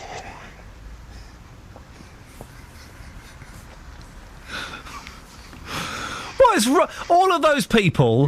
That would send them to the Isle of Wight. Send them to the island. I don't want people who don't love cats in beds, hearts and bucks. Well, do you know what? We had some even stranger answers to that. But no. I'm not going on record on saying that. Hang on. You're saying you don't like cats. Back it up for me right now. Don't run away. Back it up for me. Strange people. I'm not going on record. Oh, listen, cats are just... They're so much more affectionate and loving than dogs. Dogs are as thick as a plank of wood. I wouldn't go that far, but I don't think you'll find any... Can dogs take themselves out for a walk? No. Cats can. Cats can go out, they can do a whoopsie themselves and bury it. They take themselves out for a walk. If you forgot to feed your cat... Yeah. She would look after herself. She'd be completely self-sufficient. She'd go out and get some mice, maybe get a pigeon, eat that, have a nice little barbecue outside, look after... Dogs, I've got no food! I've got no food! I've got no food! I'm hungry! But that's why they're so much more affectionate than cats. Yeah, because they're after your food. They're after your cash. They're after your meat. Your plastic cash. Thank you very much indeed. Justin Dealey. Travel news for beds, cards and bugs. BBC Three Counties Radio. Still a bit slow on the A1M southbound after the accident earlier between junction 8 and 7 as you go past Stevenage, but it's looking gradually a little bit better. The A602 still quite slow through Watton at Stone on the eastbound side toward the A10, and coming away from the A10 on the A414 into Hertford, it's still looking very busy. Further down the 414, London Coney and the Park Street roundabouts are both looking busy. Hemel Hempstead a little bit slow on the 414 as well as you come off the M1, but the M1 actually looking much better now on the cameras. Into Bedford it's looking rather slow on the A428. It's very, very busy as you come in along the Bromham Road there. We've also got reports of problems on the A421 southbound through Marston Mortain. One lane blocked off by a broken down van. This is near Beancroft Road as you head toward the M1. We had a call come in on that very recently. M25 anti-clockwise slow as you come into the roadworks toward Potters Bar, and then also slow anti-clockwise Chorleywood round to the M4. Adam Glynn, BBC Three Counties Radio. Thank you, Adam. It's coming up to 8:47. It is Wednesday, the 11th September. I'm Iain Lee, and these are your headlines on BBC Three Counties Radio. Coronation Street actor Michael Lavelle has been found not guilty of sexually abusing a young girl and now says he's looking to get his job back. It's claimed the HS2 rail link through Buckinghamshire may boost Britain's economy by £15 billion a year. And in sport, England have moved a step closer to qualifying for the World Cup after they drew 0-0 with the Ukraine. Coming up, we'll be speaking to Ken, who thinks his cat has been murdered. But before that, let's get the latest weather. Beds, hearts and bucks weather. BBC Three Counties Radio. Good morning. Well, after an autumnal night, it looks like it's going to ease off a little bit. The wind, that is the northwesterly wind. Although still cloudy this morning, we will see some brighter spells through the latter part of the morning and into the first part of the afternoon. Temperature, not too brilliant, but it's going to feel a little bit better than yesterday. 15 or 16 Celsius, the expected maximum. The latter part of the afternoon, we'll notice the cloud thicken from the west, and with it outbreaks of rain overnight. It's a warm front that's moving across us eastwards, and behind it some more humid air mixed in with a bit of drizzle, some mist in there as well. But the minimum temperature 12 Celsius, so it's a rather murky start to Thursday, but this will break and clear, and we'll get some pleasantly warm, bright and sunny spells through tomorrow afternoon, and we're hanging on to the warmer air as well for tomorrow. At least 18 Celsius the predicted maximum. That's your forecast. This week on EastEnders. Have you forgotten what she did to us? How she ripped the heart from our family? She's done her time, so will they forgive? She's not some sort of monster. You haven't got to be scared of her. And can they forget? You was his mum for 3.5 months. 106 days if you're counting, because I was. Ronnie's back. Close your eyes long enough and the problem just disappears. Well, not this problem. EastEnders, every night this week. Continues tonight at 8 on BBC One and BBC One HD. Well, that's a reason for me to start watching EastEnders again. Why? Well, because Ronnie's back. Why? Well, I don't know. Why? 08459 455 555 is the telephone number. On the subject of Michael Lavelle, Kevin Webster been found innocent. Iain, my ex-husband was accused of rape. This is anonymous, yes.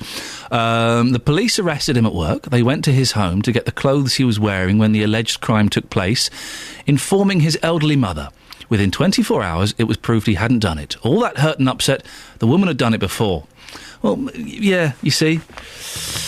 It does happen, doesn't it? Maybe you should remain anonymous when you're accused of something like that. Colin's in Dunstable. Morning, Colin. Good morning, sir. Colin, what have you called in for?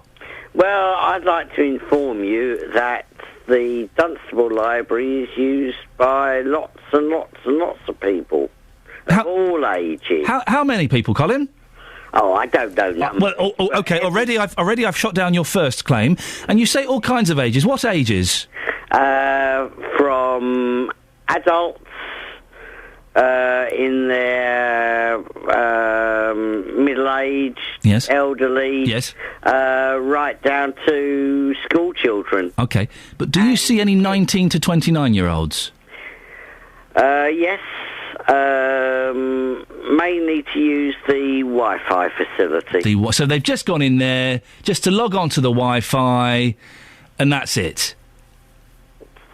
So why not? Well, because you could go to Starbucks and use the Wi-Fi. You can go and stand outside someone's house. They're not really using the library's facilities, are they? Just because they're doing research and things like this on their computers. Books. Colin, what we need? Listen, you put up a brave effort. Well done, but you have to admit we need to make libraries sexier, don't we? We need to do something to get the young crowd in. No, I don't think we need the pink pound in libraries. Sorry? We need to get more people into libraries. We certainly do, yes. How do we do it, Colin? That's the $64,000 question. How about, listen, someone suggested earlier, we get a nice little coffee shop in the corner. Yeah. Go and have a latte. Go and have a latte and a nice bit of carrot cake. That would be nice, yes. Yes, that'd be £2.75, please, sir. How funny. The trouble is, it's got to be at a reasonable... price. I think a coffee and a carrot cake at $2.75 is very reasonable. I thought I'd underpriced myself. Yes, that sounds reasonable. What was the last book you got out of a library? The last book I had to order was a book on art forms in nature. Well, it can't have been that good if it took you so long to remember. Art forms in nature? Yeah, I'm trying to remember the bloke's name. It's a very old book. Must have been a riveting read. No, it was for the pictures. Oh, you just get the books for the pictures?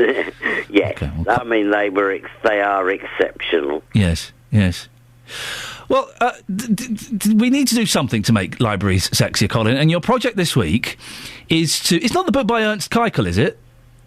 Yes. Yeah, I've got this. Good pictures. Yes. We need to do... I didn't read it, but they are amazing pictures. Yeah, how do you know that book, then? I know Ernst Keikel. My dad used to go to school with him. Anyway, we're going off on a tangent. You're that old. Yeah, listen, your project this week, Colin, and I'll speak to you at the end of the week, is to come up with a way to make the libraries sexier. Can you do that for me? Depends what you mean by sexier. To get the young people in! The pink pound!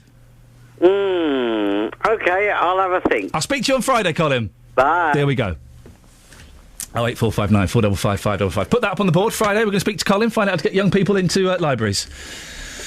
Now, why do some people hate cats? I am a cat lover, and I always find it very, very upsetting when I have to do a story like this. A Milton Keynes man says he's worried his pet cat may have died after having been maliciously fed antifreeze. Well, Ken Power believes Bo had been fed chicken coated in the substance and claims other cats in the road have died of the same thing or have gone missing. Well, Ken is on the line now. Ken, just tell us what happened to Bo. Oh, hi, good morning, Ian. Good morning. What happened to Bo? Friday morning, we normally go down and feed the cats at 8 o'clock, and Bo wasn't there. The other 3 cats were. Had a look around. He doesn't go far. He goes 20 yards in front of the house, 20 behind on either side. He's usually in 1 or 2 places. He sits on top of my car, or he sits on the bench in the back garden. He'll sit out there for hours on end. Anyway, I found him down this alleyway at the side of the house, and he was semi-conscious. Tried to wake him. He did sort of wake up, and then he started to have fits.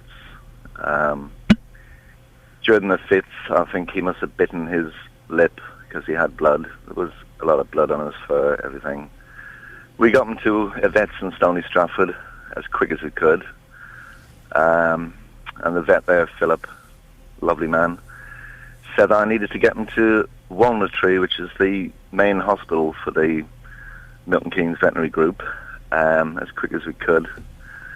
That he'd need some diazepam to stop the fitting. So eventually made it to Walnut Tree.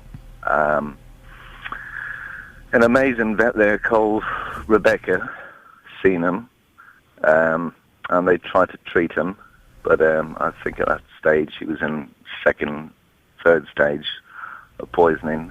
And surprisingly enough, what they do is they give the cat vodka. Sorry? They give it vodka? They give it vodka. Wow. It helps to flush the antifreeze out of the system. And then they put him on a drip. They gave him painkillers, stopped the fitting. So Rebecca looked after him for several hours, and then in the evening, about 4 o'clock, she said the prognosis was really bad. And the kindest thing to do would be to put him to sleep. Okay, and I'm sorry to hear that. Listen, I'm a cat owner and a cat lover, and it's a very upsetting story. What makes you think he was poisoned? Because we hear that sometimes cats do like to sit under cars to keep warm. So what makes you think that this was malicious? Well, initially, when we found him, we thought that he'd probably been hit by a car, and that was because of the blood. He had blood in his mouth. But once we took him to the vets and the fitting had started and all that, I think the first vet that seen him knew straight away what it was, and then it was confirmed later at the hospital when they'd done blood tests, they'd done urine tests and found high concentrations of sugar in his urine, and the blood test came back as almost positively antifreeze poisoning. And is there any evidence, Ken, to suggest that this was a malicious act of cat murder? Later on, when we thought about it, we thought the best possible outcome would be if it was a tragic accident and somebody had been doing some maintenance on their car or perhaps spilled some antifreeze, because that would mean that the rest of the cats would be safe to go out because it was an accident. However, it doesn't appear to be that way. Our cat died at the very beginning of our street, and the other cat was right at the bottom, a fair distance between them. Plus, 2 other cats have gone missing as well. We don't know what's happened to those cats. Ken, listen, I appreciate your time this morning. Thank you very much for coming on, and I'm sorry to hear your loss. People who aren't pet owners always scoff. Oh, you just go and get another cat. Oh, go and get another dog. No. It doesn't work like that, I'm afraid. You soulless, heartless people. The pet is a part of the family. Well, we'll be following that, Ken, and no doubt we'll be speaking to you again on the radio at some point to find out if any more cats have passed away in suspicious circumstances in Milton Keynes. And if you have a story that you think we might like to do on the show, then why don't you get in touch with us? I believe a member of Ken's family got in touch with us. That's how we got that exclusive. You can send me an email, ian.lee, IAIN.LEE at bbc.co.uk. If you just put down what you were looking at me for, what have I done? You're looking at me funny. Have I done something? I didn't do a swear, did I? Gosh, wouldn't that be awful? You can send me an email, ian.lee@bbc.co.uk, and just give us a few lines about what the story's about and how it affects you. And we will certainly send one of our top reporters to look at it if we think it's worth looking at. If it's not, we'll just put it in the trash bin in my email. That's how it works. Being realistic. Being realistic about it. Right, let's get the travel news. Travel news for beds, cards and bugs. BBC Three Counties Radio.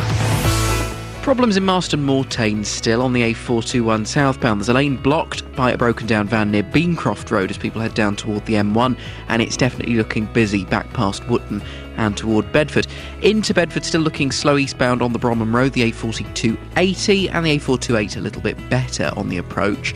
A1M is actually looking much better now past Stevenage, where we had the accident a little earlier. Into London, though, you'll still find some short delays on the southbound A1 with queues around the Holiday Inn Junction and Stirling Corner, and a little bit of slow-moving traffic at Mill Hill Circus. M25, anti-clockwise, slow from Waltham Abbey through to Potter's Bar into the roadworks. Delays from Maple Cross to the M4 Junction 17 to 15 as well. But if you're travelling by train or by tube this morning, your journey should be a good one. They're all still running well. Adam Glynn, BBC Three Counties Radio. Adam, thank you very much indeed. Thank you to everyone who took part in the show. Getting lots of phone calls this week, which is good. I like more, please.